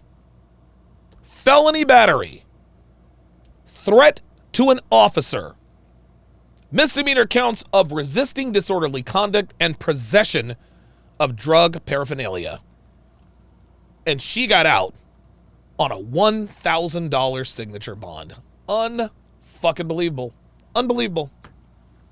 Unfucking believable. This is insanity. And we wonder, we wonder why white people treat cops this way. This is why they treat cops this way. The officer said they kicked her 50, he said they kicked them 50 times. This is unbelievable. No, they're in Wisconsin. A signature bond. You know what a signature bond is, guys? Oh, dude, this is oh my God. Oh my God. This woman was able to get out. This is unbelievable. Let's hear what his dudes are. Dakota was charged with felony battery, threat to an officer, and misdemeanor counts of resisting, ×2, and bail jumping, ×3. He was released on a $500 signature bond.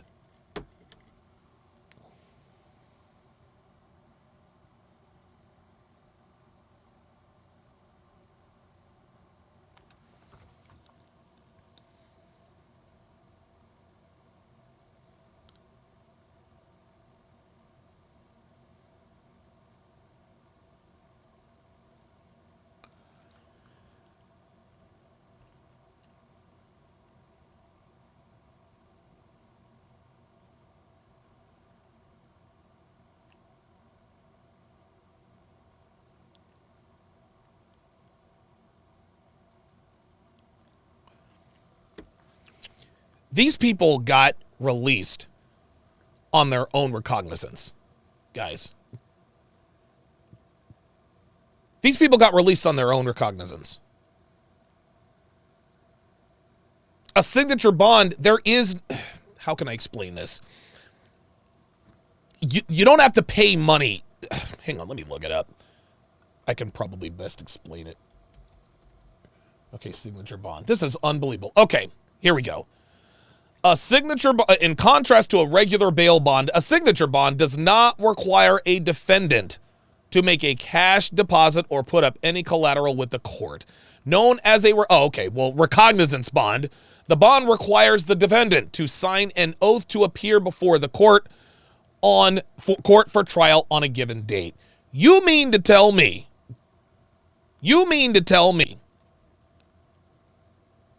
that that after all of that,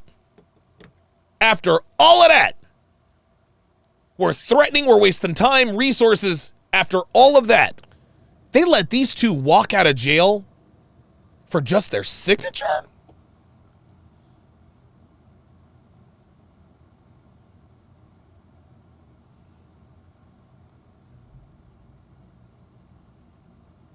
This is, I don't understand. I might have to talk. Honestly, man, I might have to call my, he jumped, dude, he jumped bail 3 times and they still gave him a pass. Black Lemur says it's not like these two are going anywhere. That's true. That's true. I can't believe this. This is dude, like, are you serious?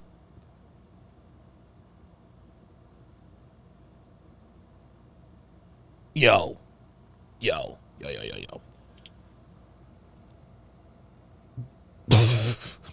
BC Fly says it's called being white, Donovan. I mean, I don't know of any other, I can't think of another explanation, y'all. And you guys, look, check this out. You guys know me. I am politically conservative. I am anti the scam that is the Black Lives Matter movement. Oh, no. No. But I'm going to tell you what, man. Watching stuff like this and then finding out what happened afterwards, it's like, what? This is why these two continue to act the way they act. These two assaulted police officers, wasted time, taxpayers' money, we're kicking, we're hitting, we're screaming. And they were literally let go for their signature. This has got to be the court's fault. That's got to be it. Dude, that's got to be the court's fault, man.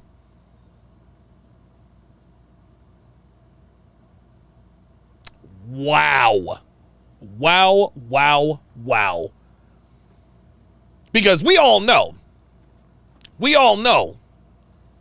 that if this was two niggas, oh no, they wouldn't have even, dude, if this was 2 black people, they wouldn't have made it to the jail, fam. They wouldn't have made it to the jail. They'd have shot old boy and probably thrown old girl in a ditch somewhere. Real shit.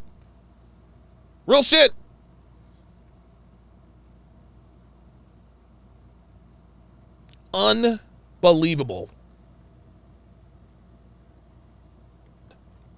A bench warrant was later issued for Dakota on October 12th for failing to appear, but he returned the following day. So he doesn't appear, so he jumps bond a 4th time, but he showed up the following day. The court decided to void the warrant and reinstate the bond. Support Code Blue Can. They decided to void the warrant and reinstate the bond.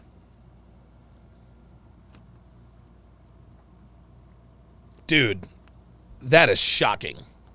That is absolutely, that's shocking. That's shocking. Holy shit. Dude, I just knew his ass was going to jail. Oh my God. Oh my God. Oh my God. Oh my God. Yo. You have got to be kidding me. Holy moly. Only in America, man. Only in America. Vast Ice Gaming says probably some kind of overcrowded jails and prisons malarkey. No, that's bullshit. Because if they had been black, they'd have found room. They'd have found room for those two. They'd have found room for those two. If they had been black, they'd have found room for those two. Please believe. Please believe. They'd have found room for them if they were black. Dude, this is insanity. All right, well. It is what it is. All right. Let me read you guys' super chats here. Be sure to subscribe to the channel. So I've actually got a couple of videos. I have 2 videos to react to from the Just Pearly things from the pregame podcast. The first one is entitled, Men Are Not Allowed to Have Standards. Men are not allowed to have standards. This was a video. This is a clip. This was a clip that Pearl. This was a clip that Pearl did. And again, shout out to Pearl for giving me permission to do this. And by the way, guys, I never ever assume that I have permission to use anybody's videos for a reaction. Okay? I always ask Adam, I always ask Myron, I always ask Pearl. It's the first time I've done one with Pearl. And she says, of course, you can always react. I was like, no, I respect other people's content. I respect it. So shout out to Pearl for giving me permission to use her video. Without further ado, away we go. At what age do you think men and women peak on dating apps? Ooh. I'm going to say 22. For women? For women, okay, 22. What do you guys think? Early 20s, yeah. Must be, 24 at the max. Okay, what do you guys think for men? Ooh. I think it's later in life because some females are like 31. 31? Maybe like later 20s. I'm going to say late 20s. For men? For men, late 20s. Tell us, Pearl. I want to hear this. Researchers determined that while men's sexual desirability peaks at 50, wow, women starts at 18. Oh boy, there it is. There it is. For online daters, women peak at 18 while men peak at 50. Wow. That is, I mean, I'm 41. I'm good with that. But, you know what I'm saying? I'm good with that. You're hitting your peak, brother. But I said, brother. And that's the thing. That's the whole thing. That gets into the argument of younger women like older men. Facts. And older men like younger women. Yeah, of course. But what happens to the women that are in that older bracket? They get bitter. Right. Because side chicks. They get bitter. They get bitter. Yeah, right. they need side chicks. Because they see the younger girls doing what they used to do. And they Dude, I love Pearl. She's like, hey, become side chicks. Humanize the older guys for going for younger women when those were the women going for older guys when they were younger. Correct. Because everyone remembers, like, you know, when you were at school or college or whatever, you had the man. Those girls that were at college, the guys that would roll up in the car, in the Astra, in the banged up Astra, they will always go for the older guys. They always would. And then what would they tell you? Guys my age are immature. They're immature. Women have always liked older men. But then when it flips now and they start to hit their peak and decline, that's when they start demonizing the men. Oh, well, you guys are weird. Why can't you find a girl your own age? Why are you going for younger girls? Yeah. You was that girl like 10 years ago. Why do you guys think that? Bingo. That's exactly right. He made exactly the point. The women who shame men for dating younger girls, they used to be those girls.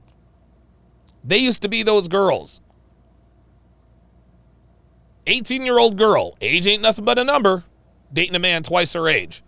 18 years after that, when she's 36, oh my God, your girlfriend is 20, you're a pedo. 18 years after that, cougar life, baby. It's never okay with women. Women only have a problem. Women only have a problem with men dating younger women when women are no longer young. That women tend to shame men for having standards. Yes. Because they're old and bitter. What do you guys think? I'm just curious, like, because holy moly, like this guy is like, they're old and bitter. This dude is a savage. Why do shame men? Yeah, why do you shame men? So whenever men have a standard, often, I'm not saying every woman, right? But oftentimes women shame them for having it. So like we have the body positivity movement, right? If guys say I don't like fat chicks, canceled. Yeah, now we're like, if there it guys is. say I don't want to date a single mother. There it is. If they say I don't want to date ugly girls, like anything that they say, they're shamed for.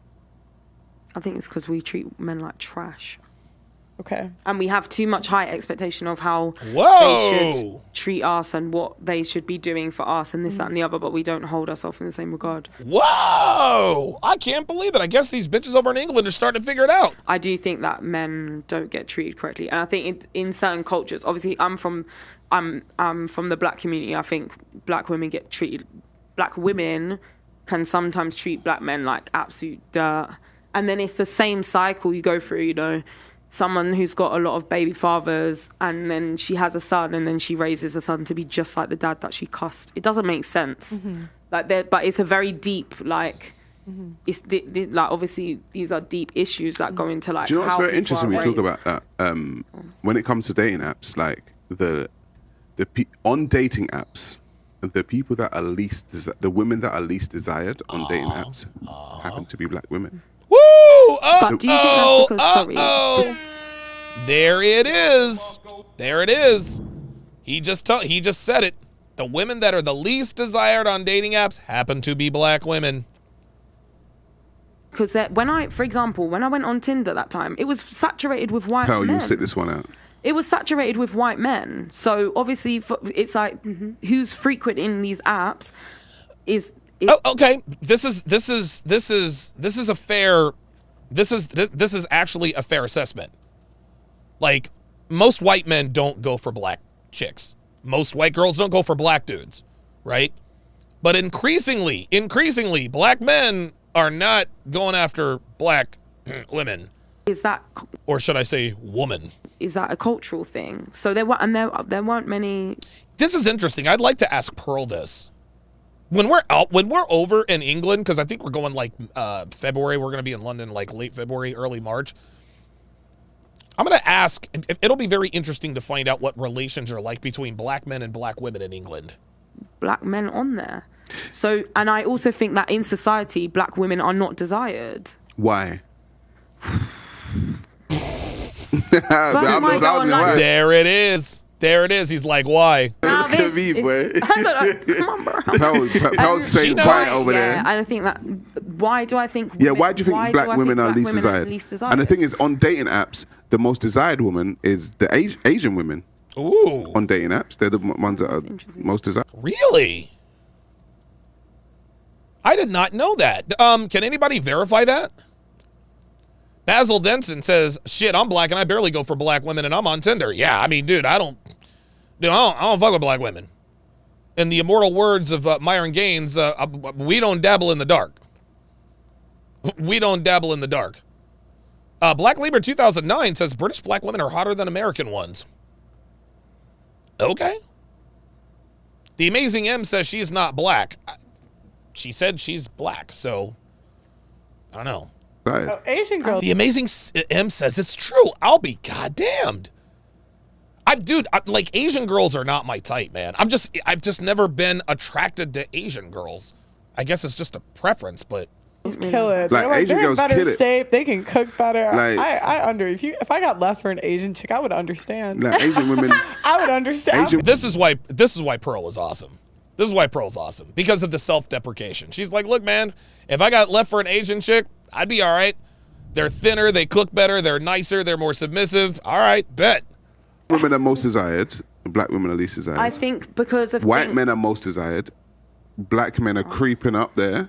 Yeah, sure. But Asian men are least desired. What is all of... And he's right about that. You know what, Devin? Put it on the poll. Put it on the poll. I'd like to see what your type is. Let's pick 4 types of women. How can I put this? Yeah, what is your type? Which type of woman, which race of woman do you like the most? black or white, black, Asian, Latina. White, black, Asian, Latina. Put it on the poll, Devin. White, black, Asian, Latina. White, black, Asian, Latina. White, black, Asian, Latina. What is your preference? I'd like to see. Brisk Clown says, shout out to Ling Ling. What did Kevin used to call him? Becky, Marisol, Mylene, and Jamila? Madness. Yeah. I feel that if you look at media, I'm not social media necessarily, but media, what was portrayed as beautiful and what has been thrown out there. If you look at like adverts when we were younger and here we go, etc., it was like this. Here we go. So now this woman is trying to blame the media for men's preferences. Slimmer, white, blonde. Yeah. No. Sorry. No. It ain't got nothing to do. It ain't got nothing to do with race. Is a preference. We do understand that, but no one had to tell us when we were kids to be attracted to women who are fit, feminine, and friendly. Like, no one had to tell us that, right? It's not if it's not advertisements. It's not advertisements that told us this. Because if that were the case, then we'd all be going for fat chicks. Because advertisements are now lifting up plus size girls as the picture of femininity and health. If that were the case, if we really were that influenced by the media, then we would do what the media says and wife up these ham beasts. But we don't. Etc. So they weren't pushing through that culture of having black women as desired. Right. And then I think because of certain things within black culture where women have gone through certain struggles and they've got, you remember we were talking before on the other episode. Pick Midas 24K says, I can't just pick one. You got to pick one, bruh.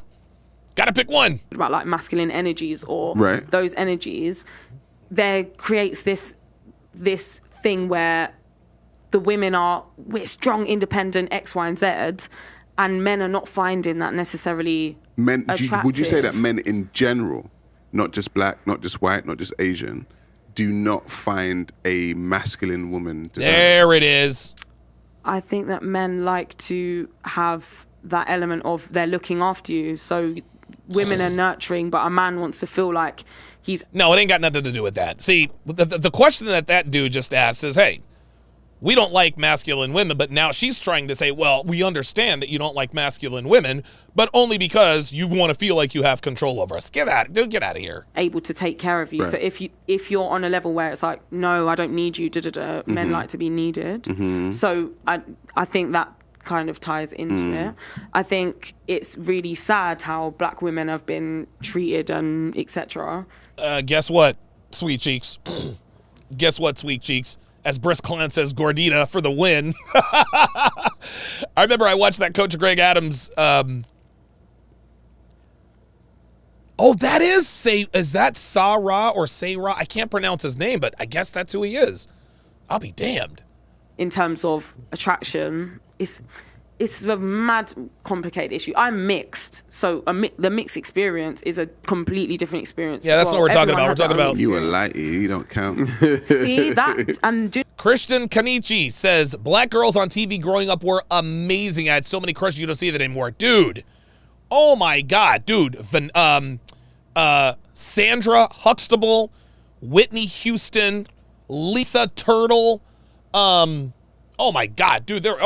You are not, dude. I was gonna marry Lisa Turtle, man. Lark Voorhees. Oh my god, wow. You know, let me tell you something.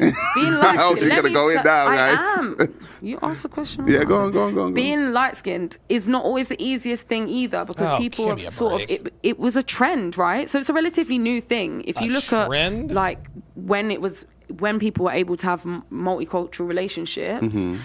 It's kind of a new generation. So then it was a fashion statement. So you'd get women who are like, oh, I want a light-skinned child. You're not thinking about all the things that come with having, a child that is from a different culture. Hang on, who would say I want a light-skinned child?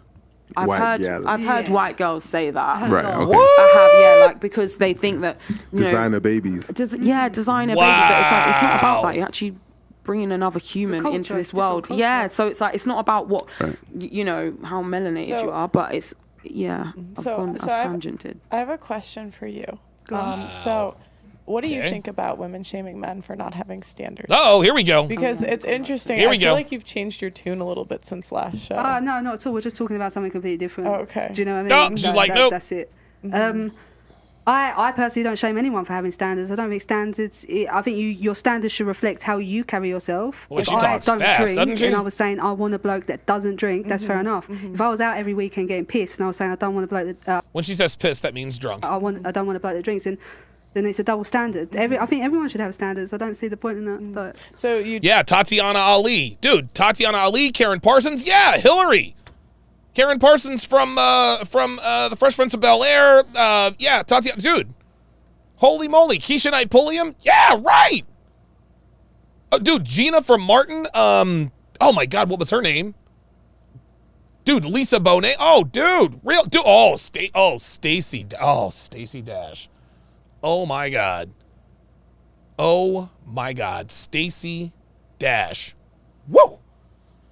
Stacey Dash was a bad bitch back in the day, man. God, she was a bad bitch. You disagree with women that shame men for not wanting anyone, to... it's women, men, and I know what that.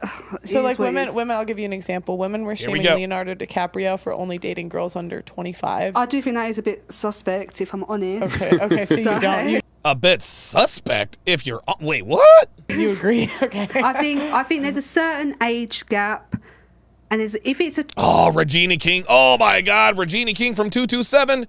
The chick who played Myra on Family Matters. Woo! God, don't get me started. The things that people fall in love. I'm not saying every age gap is weird. I think if you're an older bloke and you've got a habit of going with younger girls, then I personally think it is a little bit preference. Yeah, I do, because I think sometimes there's a power dynamic in it. What if it's the same? What if it's a woman going for a younger guy? Oh, 100%. It's the same thing. It's like that. No, it's not the same thing. No, it's not the same thing. See, women go for younger men because younger men don't know any better. Men go for younger women because younger women are just more attractive. That's just all there is to it. Or what if it's a beautiful woman going for a rich guy? Ooh. That happens. But I'm saying, is she taking advantage of him? But is he only with her because she's beautiful? So it's the same thing, isn't it? Right, but I'm saying that's Leonardo, like having eye candy. Yeah, that's what I'm saying. Yeah. But like, why is one shamed and the other isn't? There it is. See that? See? Right? Why is one shamed and the other isn't? So women who go after young men, never shamed. Get your groove on, girls. Still got your groove back. Blah blah blah blah blah. Oh, Fancy Garcelle Beauvais. Oh my God, Fancy from the Jamie Foxx show. Oh my God. Oh my God. Oh my God. Yo, Fancy was a bad bitch. Holy moly. Oh my God. Oh, Tony Esquire, Holly Robinson from 21 Jump Street. $2 super chat. Oh my God, oh my God. Oh my goodness. These are all of the baddies. These are all of the baddies. Wow. Dude, Regina, oh my God, Regina. Oh, dude, Fancy was, oh my God. Dude, Vanessa, oh my. Yo, fam. Right? So I don't want to hear this nonsense. I don't want to hear this nonsense about, the media, condition. No, man. No. Little Black Boys, we watched all those fucking shows. We watched all those goddamn shows, man. We had a crush on all the black girls. Here's the problem. The black girls in real life didn't act like the black girls on TV. They did not act like the black girls on TV. I was like, wait a minute. She doesn't act like Sandra Huxtable. She doesn't act like Robin Givens. She doesn't act like Stacey Dash is crazy, but you guys understand. Dude, Fancy was a bad bitch. Oh my God. Fancy was my girl. Oh my goodness. Oh my God. Fancy was a bad bitch, dude. Garcelle Beauvais. What is your preference to date? We put on the poll. What is your preference to date? The choices. Oh, Trudy from Facts of Life. Oh my God, Kim Fields. Says, what is your preference to date? In first place, Latina, 32%. 27% of you were correct. You guys said white women, so you guys are correct. 26% Asian and 13% black. Wow. Devin, I want you to put on the poll. I want you to put this on the poll. I'm gonna do a poll on our demographics. What's your race? Put it on the poll. Are you black, white?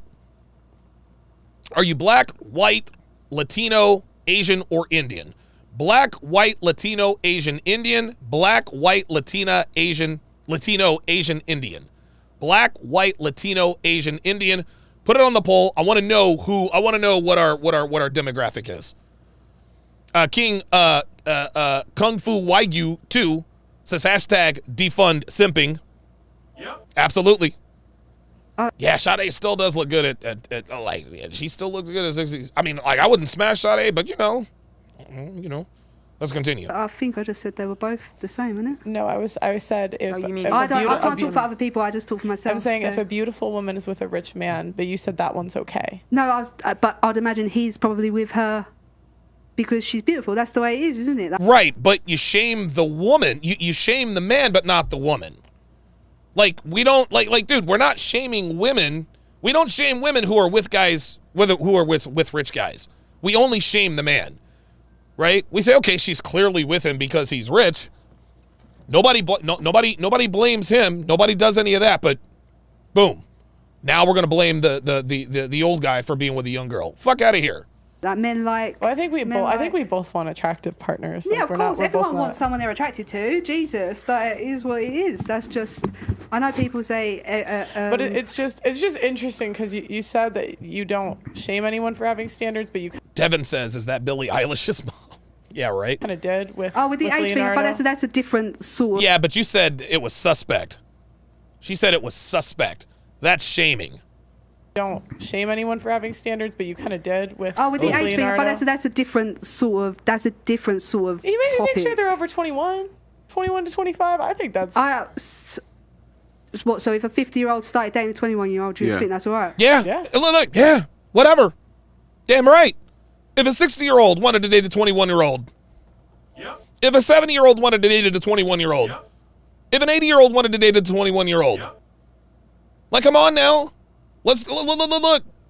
No, don't even do all of that. Oh, fair enough. If he wants That's to. Fair enough. If she's okay with it. I think at 21 you can make your own. Like when I was 21, I could make that decision. I wouldn't do it. Why for not? Me. Personally. Apollonia from Purple Rain. Oh my God. Soldier for Christ, we are or $2 said Aaliyah. Oh my, Aaliyah was everybody's crush. Dude, that Holly Robinson from 21 Jump Street, that's, don't get me started. As a 50, that's too as old. a 41-year-old man, I wouldn't date a 21-year-old. There we are. That's just me personally. Would you find it weird if one of your mates said, do you want to meet the girl I'm dating, and in walked a 21-year-old? No, I wouldn't. Nope, I wouldn't. Here's the thing. And I understand where he's coming from. As a 45-year-old man, how can I put this?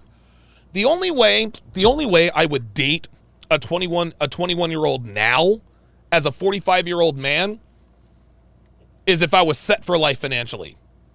If I were worth 8 figures. If I were worth 8 figures, yeah, I might consider dating a 21-year-old at that point. But right now, that's not what it's about. That's not what it's about. Like, right now, I'm on my grind. And 21-year-old women are an impediment to my success. 21-year-old women are an impediment to my success.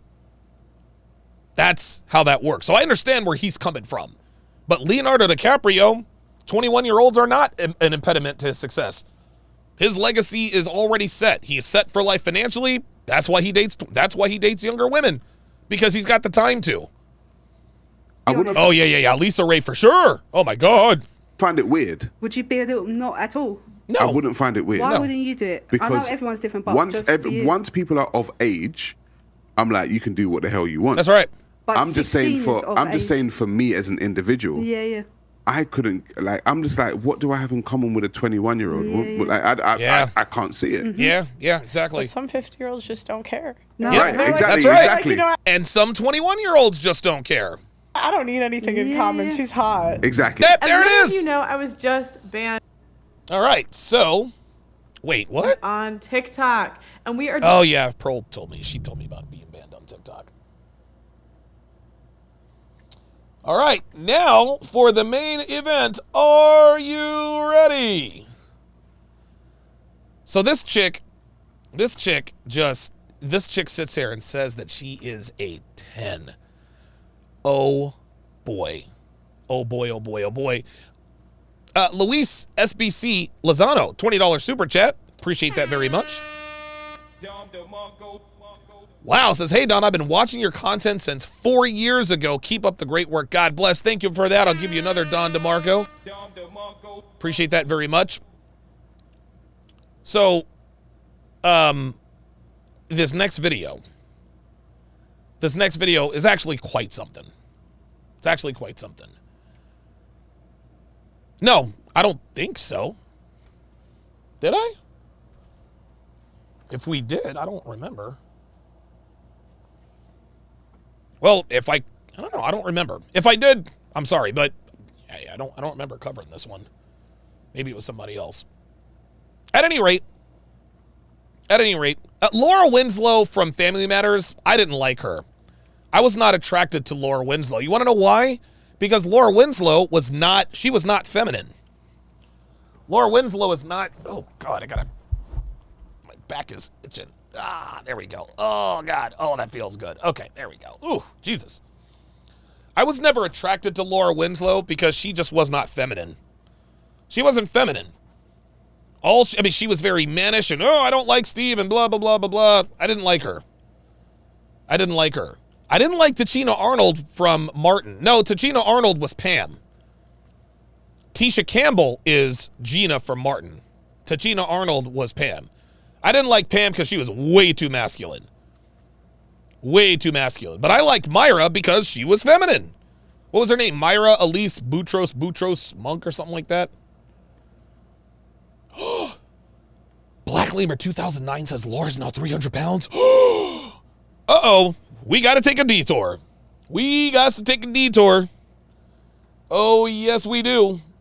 Oh, yes, we do. Laura Winslow, actress. I think her name was Kelly something or other. Oh boy. Laura Winslow. Yeah, Kelly somebody. Let's take a look here. Oh boy. Oh boy.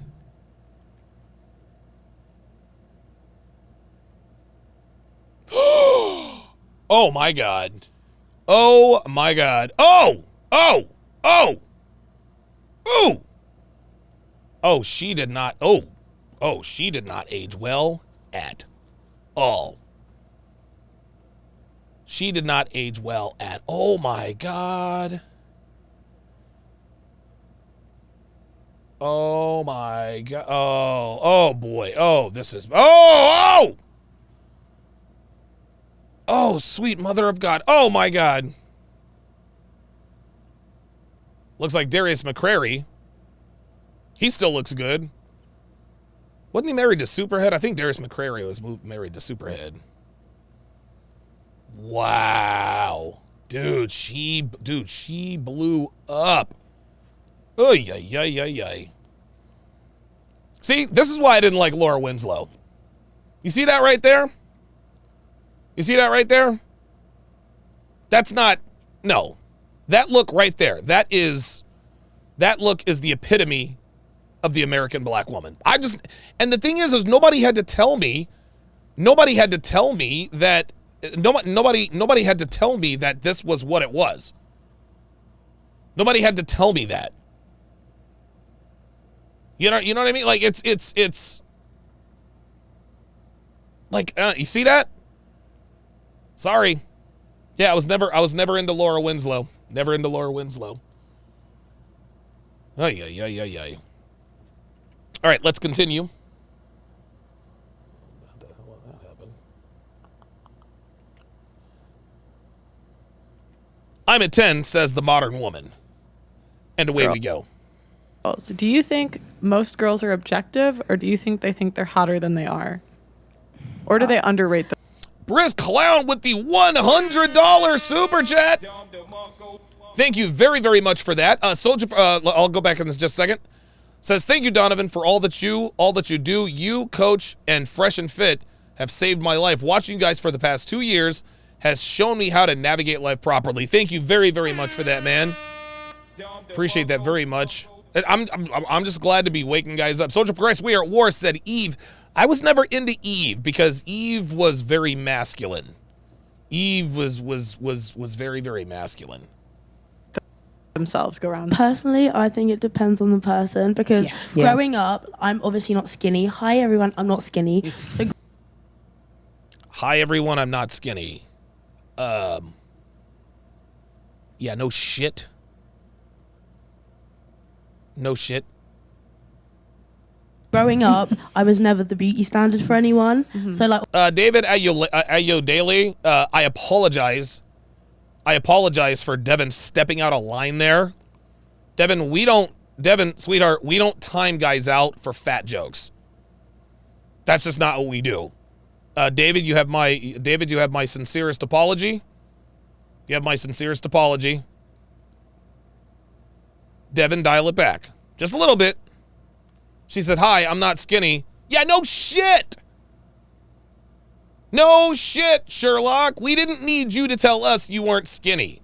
Holy God. all my friends were getting chatted up by people, blah, blah, blah, blah, blah. And I was just the other one, you know? So like, I never really thought of myself as an attractive person. Like I would never call myself anything more than a 4. And now, oh, my bad. So I was told that Devin timed you out because you posted the same thing 4 times. Never mind, I retract my apology. Don't spam, David. Thank you. But now, like, I don't really care about what anyone thinks about me. Anytime a woman says, I don't care what anybody thinks, it's definitely cap. We all care what people think about us. We all care. We all care about what people think about us. She wants us to believe that she's not self-conscious. Stop me. it. Like I've grown into myself, and I'm comfortable with who I am now. That like, even if you guys call me delusional or whatever, I think I'm maybe not a 10. Let's not go that far, but like definitely an 8. So like, oh my God. Did this bitch really just call herself an 8? Oh my God. Whether you guys think I am or not, that's got nothing to do with her. But like, so what is it that took you from a 4 to an 8? If nothing's changed, what is it that takes you loving from a 4 myself to an 8? and looking in the mirror and not being disgusted at what I see. I understand that, yeah. So you're not disgusted by, see, again, this is what we were talking about. This is what we were talking about with Tallulah earlier today. This is exactly what we were talking about with Tallulah today.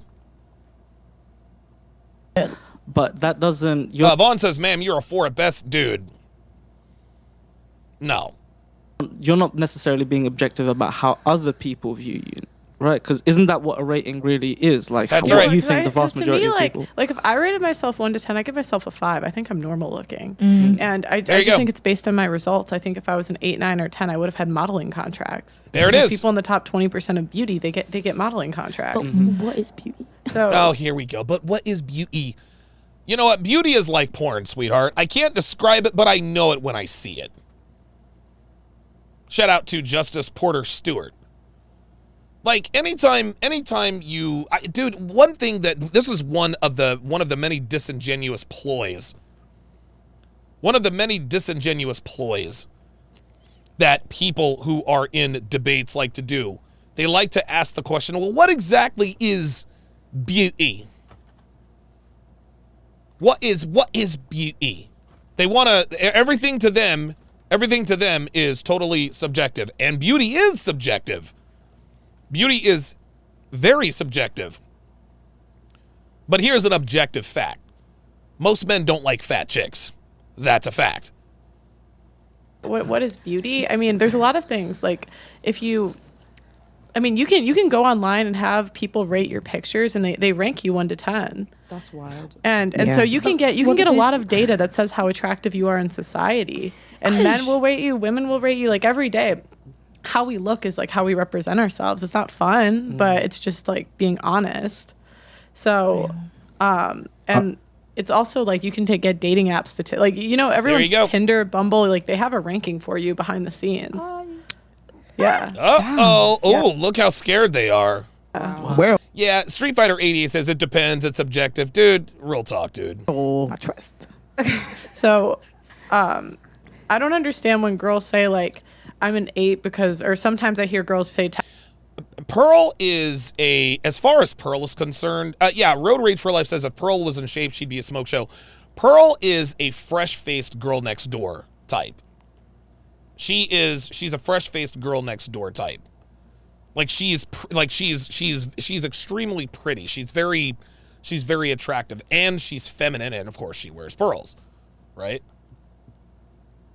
Michael Matroke, the 4th, with the $5 super chat says, shout out to Donovan Sharpe. Appreciate that. I hear this a lot where they say like, because I love myself and I'm like confident now, but don't you think attractiveness is based on results? Yes. There it is. It may be, but I don't care about those results, to be honest. I don't care about those results. I mean, what are we doing? Like, see again. Remember the chick that I had on a couple days ago. I'm not gonna cook for a man. I'm not gonna clean. I'm not gonna do this. And I'm like, okay, but you're not gonna get like high value men don't want that in a wife. Well, I don't want to get married. Yeah, that's cute. That's cute. Women always pretend not to care. They always pretend not to like something they couldn't have anyway. But do you think then you're not being objective about how attractive you are or how attractive anyone else might be? I guess not, but... There it is. Yeah. That stuff's not really important to me. Sure, yeah. Mm-hmm. But I think when someone rates somebody, why does that have anything to do with them? Like if someone rated like somebody a 3, and it's just like, oh, okay, that's your opinion. Like it's not. Yes, but that's just it. It is our opinion, but the male opinion matters, sweet cheeks. See, it's so funny how women, when it comes to rating, they always like to say, well, it's an opinion. No, actually, it does matter. It matters. Because these men, the people who are rating you are the men who are going to end up wifing you. Like a rating is not a fact, it's an opinion. Well, do you know what I mean? Everyone's opinion then would add up to a fact. Huh? Yeah, add up to a consensus. Maybe not a fact, but consensus. Yeah. Ooh! Uh-oh! Maybe not a fact, but a consensus. Wow. That was real shit. That was real shit, dude. Holy moly. He just smoked her on that one. Damn. Consensus, yeah. There it is. Yeah, but I think, like, I have a group of friends, right? And when I walk into the room with the group of friends, I know immediately who's going to get the most attention from the guys. It's not me, right? I have, like, a friend who's, like, very, very attractive. And I know when I walk into a room with her, like, the guys talk to her first. Because, like, girls, you can kind of just feel it. But I almost wonder when I hear, like, and I hear this from girls a lot, like, I'm a 10, I'm a 10, I'm a 10. If that's not, like, rooted in reality. Right. Because attractiveness, like there's numbers behind it, whether it's just your results in the world or your dating app data. Just because attractiveness is not quantifiable doesn't mean that it can't be quantified, if that makes any sense. Right? Right? Or the type of guys you can get. Look, dead silence. Look. Yeah. It's quite hard. See? Yeah, See that? It's a tough It's conversation. not fun. Hey, it's harsh, but it's true. Man, it's true. And like I don't enjoy like walking into a room and knowing everyone's going to talk to my friend and not me. That's not fun. Yeah. But I think I'd be delusional if I walked into a room and I thought, wow, like they're all going to talk to me first. See, you thirsty niggas who are all in my comments and all in my chat, I go, well, Pearl is the same as Danica Marie. Danica Marie doesn't do shit. Danica Marie shakes her ass, shows off her tits, calls herself a wife, and calls black men crown heads. If that's what y'all want to, if you want to give her y'all's money, that's cool with me. I'm not knocking her hustle. But what Pearl does is the truth, guys. What Pearl does is the truth. And a lot of you thirsty niggas really don't like Pearl because she's white. That's it. Y'all don't like Pearl because she's white, and that's okay. But at least just be honest about it. Well, if he went after Danica Marie, he needs to go after Pearl. Nah, fam. Danica Marie and Pearl are two different fucking species, fam. Danica Marie is a hood rat. She's an attractive hood rat who can barely string two sentences together, who have been co-signed by people over on the nigga manosphere. That's it. And now we got men. Oh my God, she's advocating. She's useless. She's abso-fucking-lutely useless. Danica Marie is useless. She does not help anyone except for Danica Marie. So if you want, listen, if you as a man, if you want to say that she's intelligent and all that good stuff, that's fine. That's cool. That's cool. We both know she's as dumb as a box of rocks, but hey, it's all right. It's all right. We all know that it is definitely a racial bias, for sure. We all know that is a racial bias, for sure. But Danica Marie is useless, y'all. She's useless. She's a good-looking woman who is capitalizing on her looks. Not mad at her. This is the world we live in. Baby girl, do you. I'm not mad at that. But to compare her to Pearl, dude, Pearl has built now her second studio. She gets, dude, all Danica Marie does is put on a bunch of makeup and some fake hair and talk into the camera. The bitch doesn't even have notes. She doesn't even have talking points. She just makes shit up as she goes along. Pearl's got notes, a computer. She's got a producer. She's got guests. She's got studio equipment. Fuck out of here.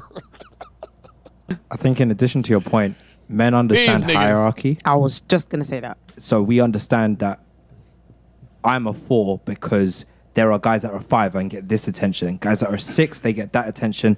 7 and so on and so forth. Whereas women, I don't want to say they live in a delusion sometimes, but... Oh, they do live in a delusion all the time, actually. It's a case of, well, because I believe I'm this, I am that. Right. And I was going to speak about gender, but I thought, let me not, because there's a whole separate topic where people will go, oh, what is gender? And then, Yeah, let's not go into that. Yeah, let's not go into that, please. You're going to get me in trouble. Oh, she doesn't have fake hair, Donovan. Oh, okay. Well, good for her.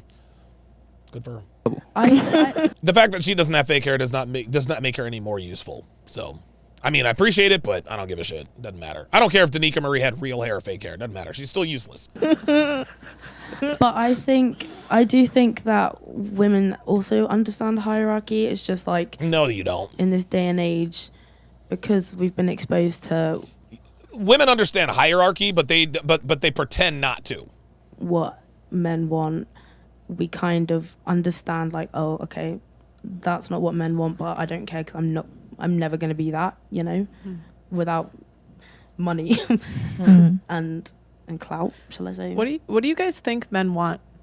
Kim Kardashian. Body. Whoa, let's ask y'all that. I want to hear, because you said like you think that girls understand what men want, so I want to go like one by one. And what do men want? I want women who are fit, feminine, and friendly. Real talk. You can't be fat. You can't be a bitch. You can't act like a man. If you are fat, a bitch, or act like a man, you're out. The 3 F's: fit, feminine, and friendly. What do you think men want? No. Honestly, one at a time.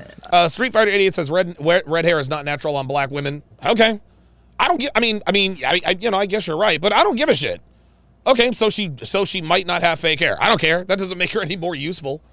Sorry. I couldn't tell you because I feel like... Merch. Again, I've never been in a relationship, but I've chatted to... Wait, what? I'm sorry. I beg your jargon? I feel like... Again, I've never been in a relationship, but... Oh. Wow. never been in a relationship. She belongs to the streets. Never been in a relationship. Holy shit. Wow. Okay. Well. But I've chatted to quite a few guys, and it seems like it's not even that I don't live up to their standards. I feel like I'm never what they want. And I'm like, is it looks? Okay, apparently I checked that box, but they still don't want me. It's because you belong to the streets, boo. You got a tit tattoo, and you've never been in a relationship. That's the problem. The personality, yeah, you're cool, your vibes, but I don't want to wife you. Like I don't get it. You say you want personality, but you still go and try and treat a girl like a hoe. That's because you act like a hoe. See, that's the part she's not telling us. That's the part she's not telling us. Well, you say you want a girl with personality, but then you treat her like a hoe. Dude, men don't treat women like hoes if they're not. That's all there is to it. That's all there is to it. Men don't treat women like hoes if they're not hoes. And I know this is not all guys. I understand that. And maybe this is just the guys I attract. I don't know what I'm doing, but okay, cool. I know what you're doing. You're fucking. You're fucking. That's what you're doing. What is this woman? 23, 24 years old and never been in a relationship? Oh, boy.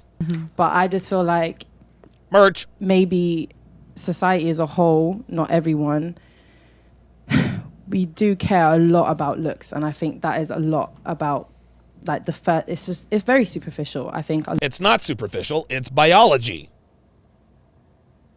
Dude, listen, there is one thing that all humans have in common.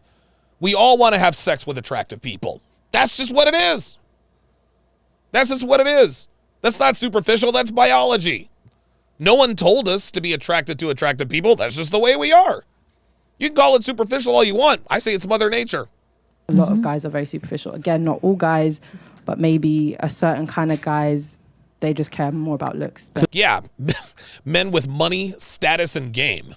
Yeah, they care about looks. Could I give you some advice in regards to like dealing with a guy that you're not sure where you stand with him, where he's saying like he might have sex with you, but he's not willing to commit to you, or he might, take you out on dates, or you might cook dinner for him, or you might take him on dates, whatever it is, yeah. But there's no commitment. There's no long-standing chance of a relationship, yeah. If you're dealing with that kind of situation, I think there's one sentence that would clear up the whole thing. Would you like to meet my dad? Bang. What if you don't have a dad? Okay, fair enough. But would you like to meet my family? Would you like to meet Would you like to meet my brother? Would you like to meet my mum? Oh, okay. As soon as you take it there, I'm sorry, but there's an immediate decision that partner has to make. Am I actually serious about this? Do I want to? I invested in this person enough to actually engage with their family? Yeah. So, and honestly, from the beginning, if you introduce your boyfriend, your fling, whatever it is, if you're trying to get commitment from them, if you introduce them to your family from the beginning, yeah, you can see how they engage with your family members. Yeah. Are they respectful? All right, that makes sense. Wow, this is actually okay. All right, I guess. Okay. Especially a male counterpart in the family. Absolutely, because they can tell what that guy is up to. Oh, wow. Wow. That's very good advice. Jay Belay said, like the 23-year-old Tinder girl, fucking 50 out of 56 dudes. You think it could be her? Don't have a male counterpart. That's well, if you don't have a male counterpart, that's a problem. That's a problem. If you don't look, man, look.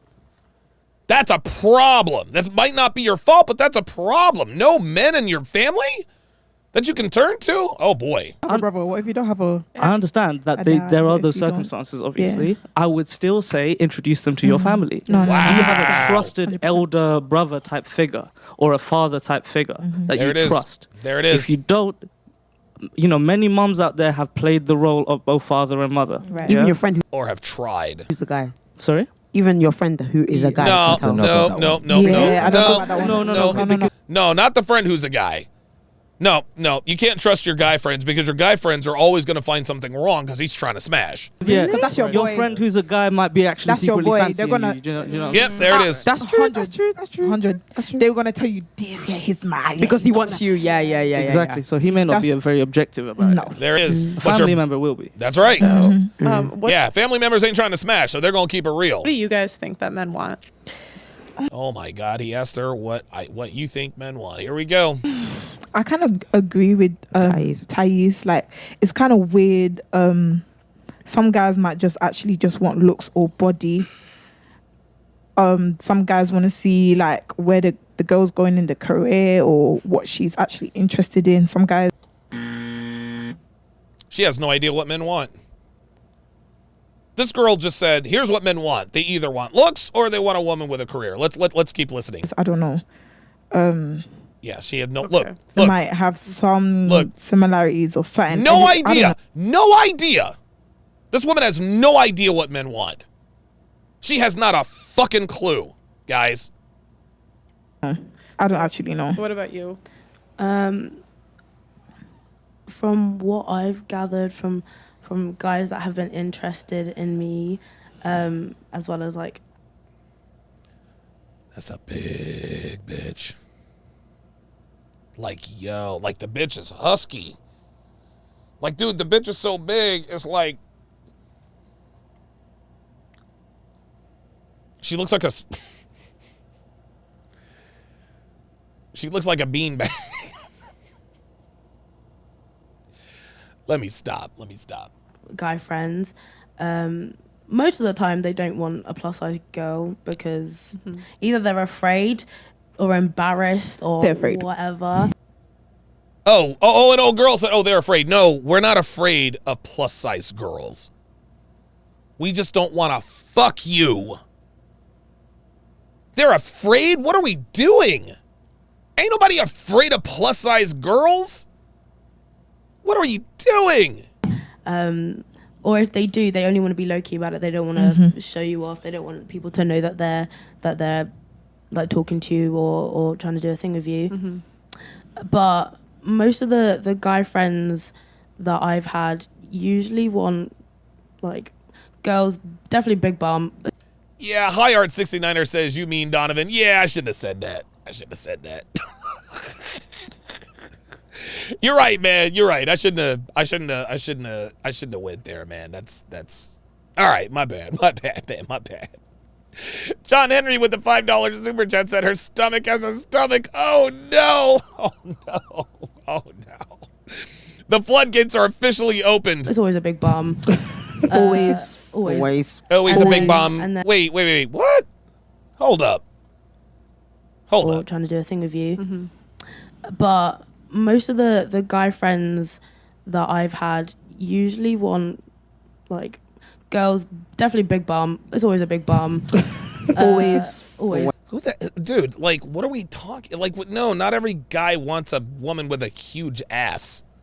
And then, but the thing is, most of the time they want the big bum, but they don't want the things that come with the big bum, like the natural stuff that come with the big bum. Hourglass. Yeah, they want the nice boom like figure.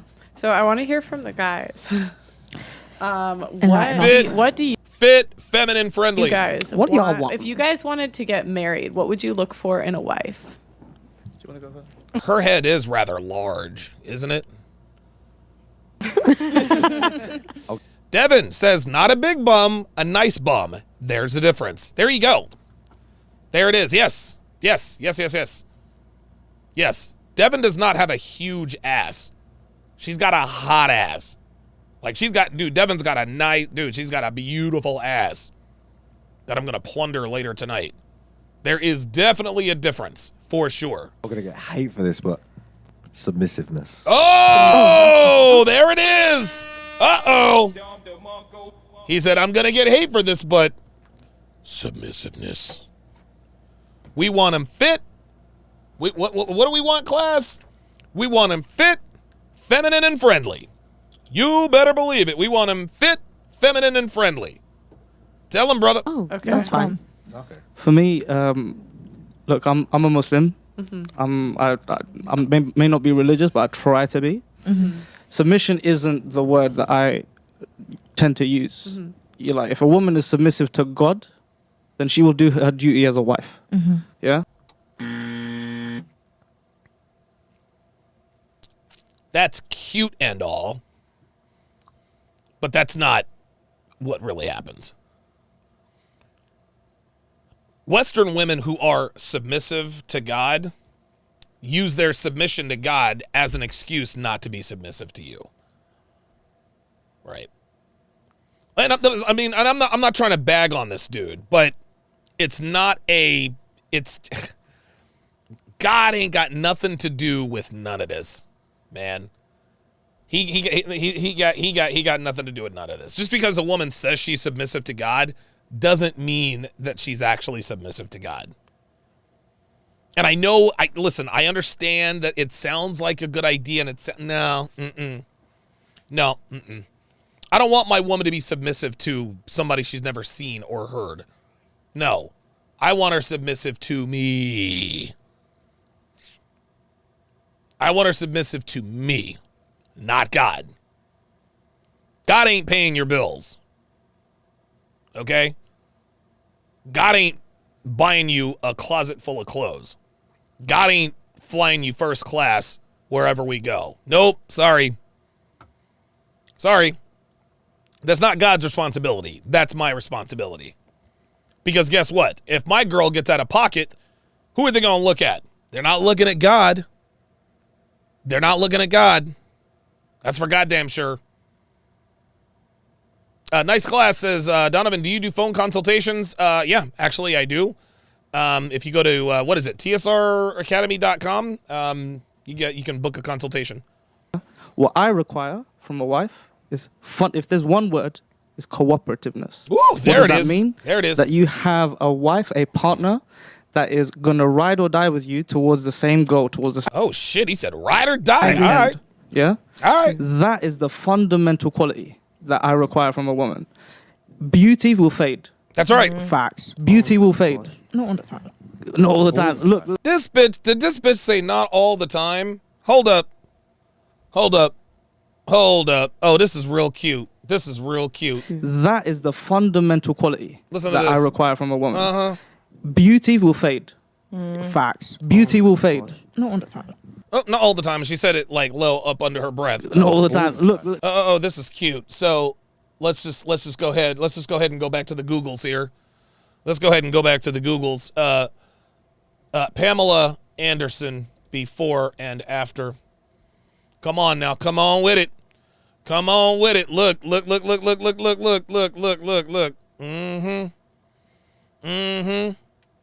Yeah. That's Pamela Anderson now, y'all. That's Pamela Anderson. Oh, my God. Look at that. Had on a T-shirt that says girl. Whoa. Oh, boy. Oh, boy. You know what? Let's do this. Let's go Pamela Anderson now. Give me a second. She still looked like a strung out. Look at this. Pamela Anderson today. Beauty fades. Not all the time. Oh, this is so funny. There's so few pictures of Pamela Anderson the way she really looks like today. Ain't that something? Beauty fades, not all the time. Yeah. Oh boy. Oh boy. Oh boy. Oh boy. Oh boy. Oh boy. Oh boy. Oh. Ay. Oh my God. Oh my God. Oh, sweet mother of God. Oh boy. Oh boy. Don't get me started. She said not all the time. You fucking kidding me? Fuck out of here. Let's continue. There are some 50-year-old women out there that still got it. God bless them. Yeah. Yes, but even that beauty will fade. Right. True. Yeah. But listen, cooperativeness, like, are you going to be holding it down? D-Weeze says Pam can still get it. D-Weeze. Come on, man. Be better. you know, whilst I'm struggling at work, or you know, if there's kids at home crying and screaming, are you gonna give up easy? What kind of character do you have? Do you have resilience? Do you have like the ability to give me peace when I need it? Real talk. Are you gonna be able to take care of Shut the fuck up. That's what you, yeah. Are you going to shut up? things as I need you to, when I need you to? Nice Glass says, please don't do Lil Kim. Nah, bruh, I ain't doing that. Oh, Denise Richards. Oh, my God. Kelly McGillis. Oh, boy. Like, I'm not saying have a woman like at the end of a whip, yo, do this for me, do that for me. No. It's that. What was that? That was him. Carry on. The main thing, I think, is just that fundamental cooperativeness, that we agree towards the similar goal or the same goal, and that we're both Ken Kenichi says the girl from Sex and the City melted. You mean Kim Cattrall, right? gunning for that together. Now, we might have separate roles when gunning for that same goal. Right. But the goal is the same. And if she's on board, that's it. Yeah, I agree. Ish, what about you? You said a lot of things as well. So, but like, just to add on to what you guys said, I just want peace. I want someone that can bring me peace when I come back from the world that I'm having to fight in order to kind of bring something to the table. Right. From your answers, ladies, it sounded like you girls didn't really know what men want. I didn't say anything. Oh, no, they don't. They have no idea. So, like, that would more indicate you don't know what men want. If when I ask you the question, you say nothing. No, right, of course not. No, to be fair, they answered, so, and then it continued. But Hey, but it sounds like you have an indication of what you think men want, and you're doing the things that you think men want, and then you're not getting the results exact of what you want. Oh, okay. Oh. Do you guys? Okay. All right. Very good. I guess that was the end of that. Yeah. The point is, guys. The point is that she was delusional. She was delusional. The Level Up Man says Sarah Jessica Parker equals Barbaro. Yeah, she does look like a horse. She does. Luis SBC Lozano, $5 says, dude, she's so big that if she fall from a chair, she will fall from both sides. Oh my God, oh my God, oh my God. Oh boy. Oh boy, oh boy, oh boy. Hell of a broadcast. Hell of a broadcast, guys. I am going to what I'm going to do now is I'm going to jump in the shower. I'm going to sip on some Hennessy. I'm going to jump in the shower. I'm going to sip on some Hennessy. I'm going to make Devin put on a skimpy little whatever. I don't know. I'm thinking about making her wear the strappy heels. Actually, you know what? I'll let you guys vote. Give me 1 second. I'll put it to a vote. Hang on.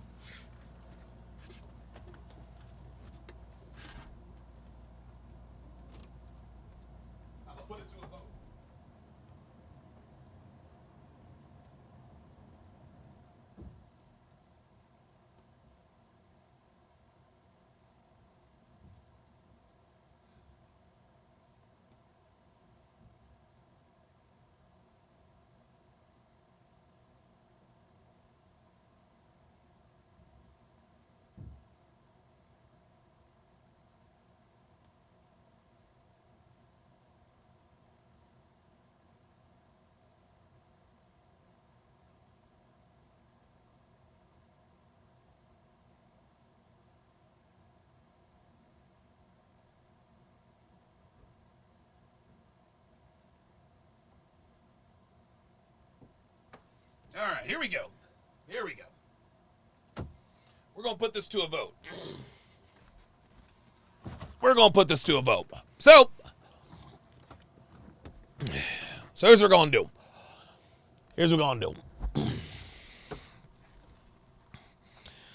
So the first pair, actually, you know what? Let's do this. So this is the first pair. And these are absolutely stripper heels. Those are the only ones. These tie all the way up her leg. I happen to love these very much. Devin has extremely sexy legs. And she's never worn these before. These are like light blue, baby blue. Very, very nice. That's option number 1. Option number 2. Same ones, only in black. Only in black. And keep in mind, she has red toenail polish. Right? Actually, you know what? We'll make a whole thing out of this. Give me 2 seconds, guys.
Now we got the collection.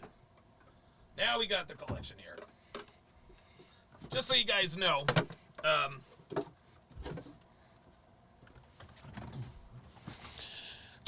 know, your boy practices what he preaches. He practices what he preaches. So here's pair number 2. As I showed you. Pair number 3. Super duper high. Super high. It's got the little wraparound thing. Believe it or not, she actually walks very well in these. So those are the 3 options there. Now,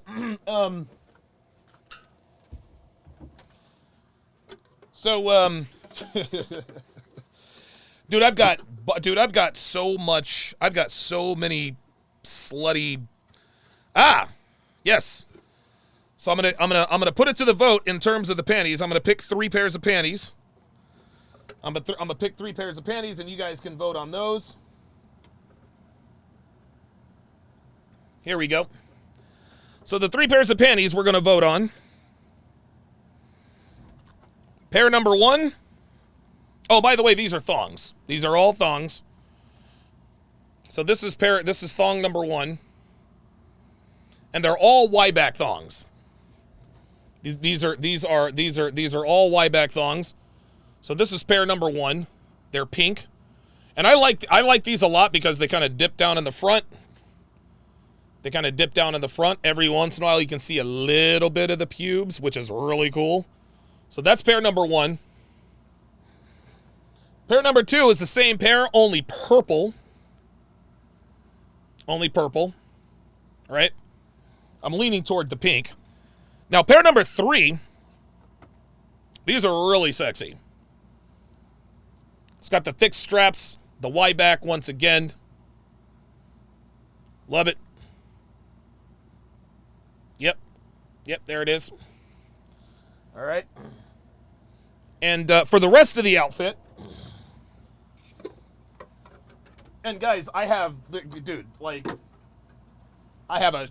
got a oh my God, I've got a shit ton. Let's see. There we go. We got this nice little white see-through number here. Looking good. I think we're gonna leave. I don't know. Oh, there's also this one. Oh, I like this one. So this one is very unique. Very unique. So it's a top, but not. Like that, this is where her boobs go, and then it just kind of pretends to cover everything else. There's that one. Oh, here's another see-through one. This one is another one of my favorites. Yep, this is another one of my favorites. Might actually go with this one, actually, to be honest with you. We did the yellow one last time. Oh, this is a really, dude, I love this one. So this is a mesh top. This is a mesh top, right? It's super sexy. Love it, mesh top. Sometimes I'll just make her wear the mesh top and a thong. But yeah. So oh, here's another Y back thong. Like, guys, I have, dude. Oh my God, I've got a shit ton. I got a shit ton of.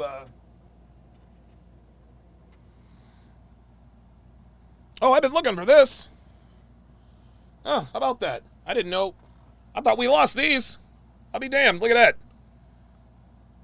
I found a black thumb. I've been looking for those for about 6 months. I've been looking for those for about 6 months. Yeah, I think I'll keep it to that. Yeah, if you guys want to know how to get this out of your woman, this is the book.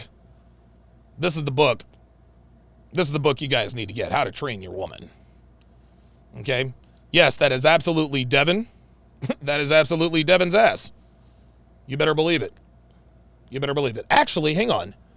I might actually have the picture. May as well go out with a bang. May as well go out with a bang in terms of the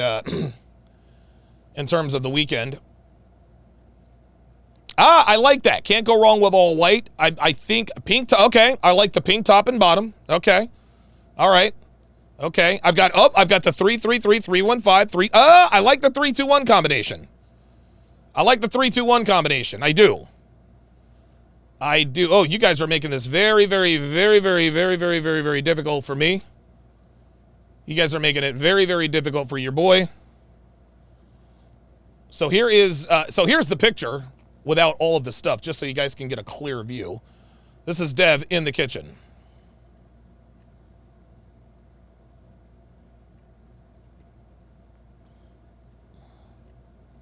That is Dev in the kitchen in all of her glory. She has very, very shapely legs. Of course, you guys know she has huge boobs. Oh, what do her earrings say? I wonder whose name is on those earrings. Whose name is on those earrings? Let me see. Oh, that's right. It's Donovan's name. That's right. That's right. Jay Smooth says black top and bottom. I'm sorry. Ayush says black top and bottom. Jay Smooth says black panties, black heels. I think I might. That's actually.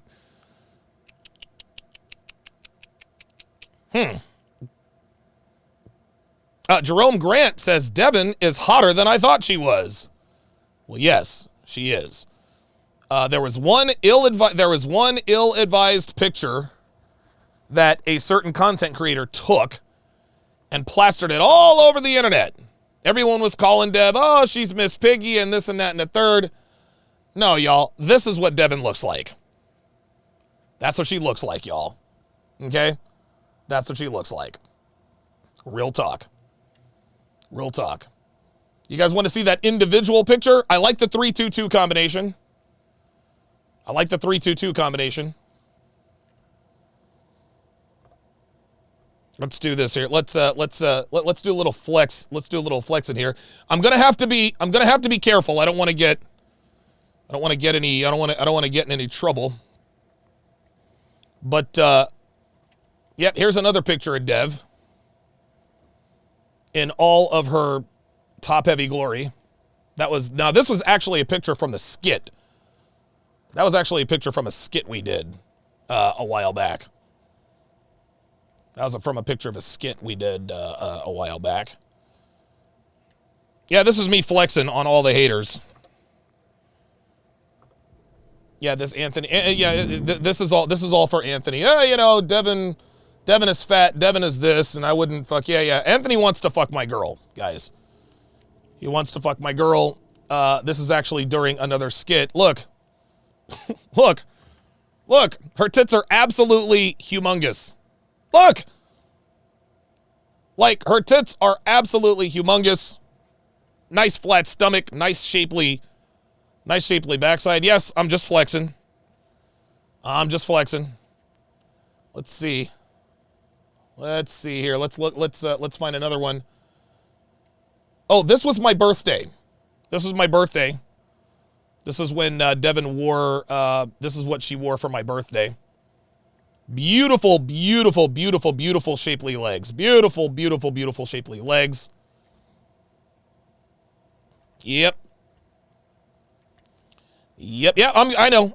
Listen, I know that this. I know it's kind of a loaded question. She's gonna look good in whatever she wears. This is her working out. You don't get this body without. You don't get that body without training, guys. You just don't. So I think I'm going to. I think I'm gonna go. I think I've made a choice. We're gonna go with a little bit of contrasting. Here's what we're gonna do.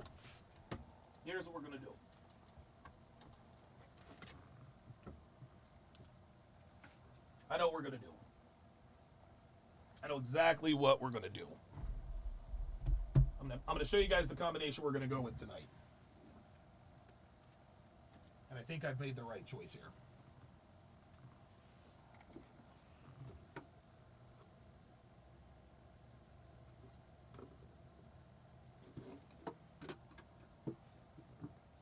Where'd those other panties go? Computer, turn on the overhead light.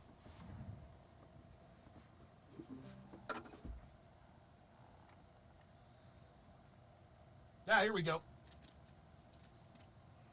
Computer, turn off the overhead light. Here's what we're going with, guys. From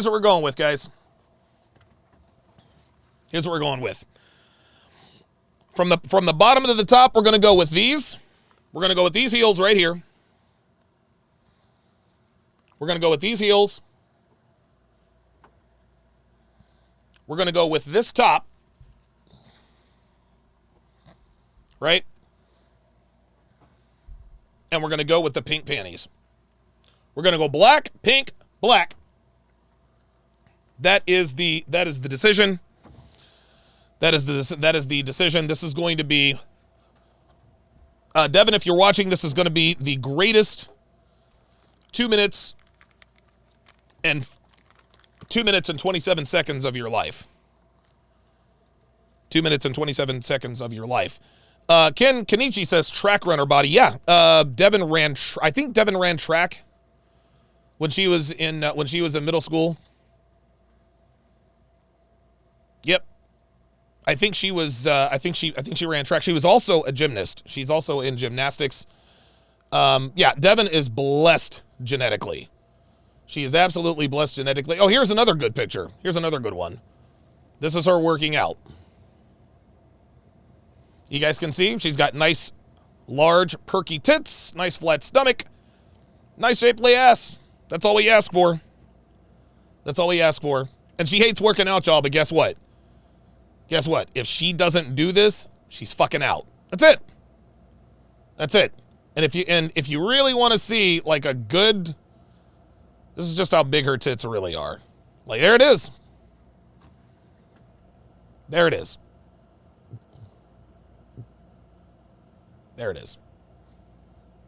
Gentlemen, the reason why I have this is because this is what I demanded, man.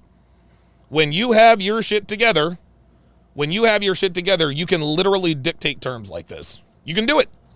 It takes a little while and it takes some doing, but it absolutely can be done.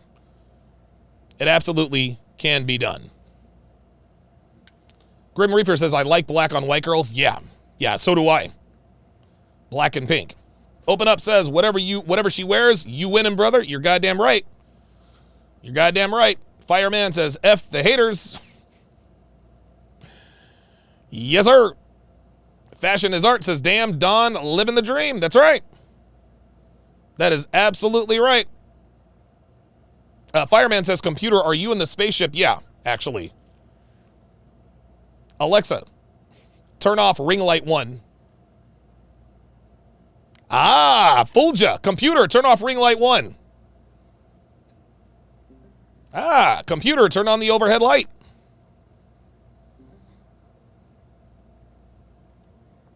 Computer, turn off the overhead light. Turn on ring light 1.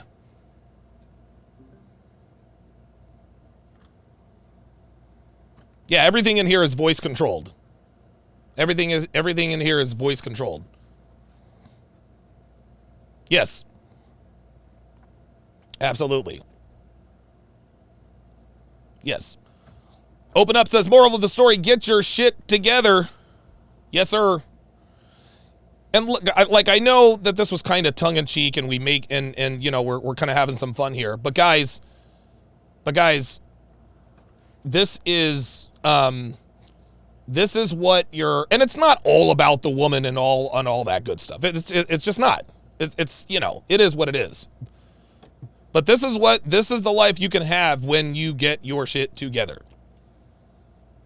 This is what, I mean, this is, you know, like I said, man, just like I said to you guys in a couple of days ago on my other, on the podcast, a lot of guys talk a lot of shit about me. They do, and that's fine. But I've always dealt with people fairly. I've never screwed anybody over. I'm always open and honest about everything. Yeah, I may have told a fib here or there. I was dishonest about Devin's age. As you guys can clearly see, there was really no need for me to lie about her age. Okay, whatever. I made a mistake on that. It is what it is. But I'm the only guy I'm one of the only people in this space who really practices what he preaches. Like, I tell you my girl looks good, she looks good. I tell you that, I tell you that my woman does for me. I mean, this is just how it goes. It's not easy, but it can be done. That's going to do it for this, the 896th edition of TSR Live. Thank you to all of you for your super chats and your support. Have a great weekend. We'll see you Monday.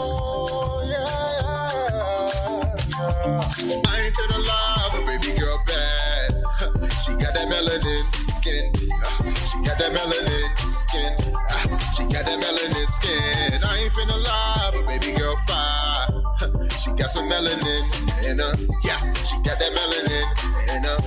She got that melanin skin. For all the ladies with melanin that's comfortable in their element. You a natural baby, that's evident. All the shade they throw your way is irrelevant. That shade you rock can be like medicine. Always on point, I respect your regimen. But you was bred to win, so you don't really gotta try. Other bitches style jack and wonder why.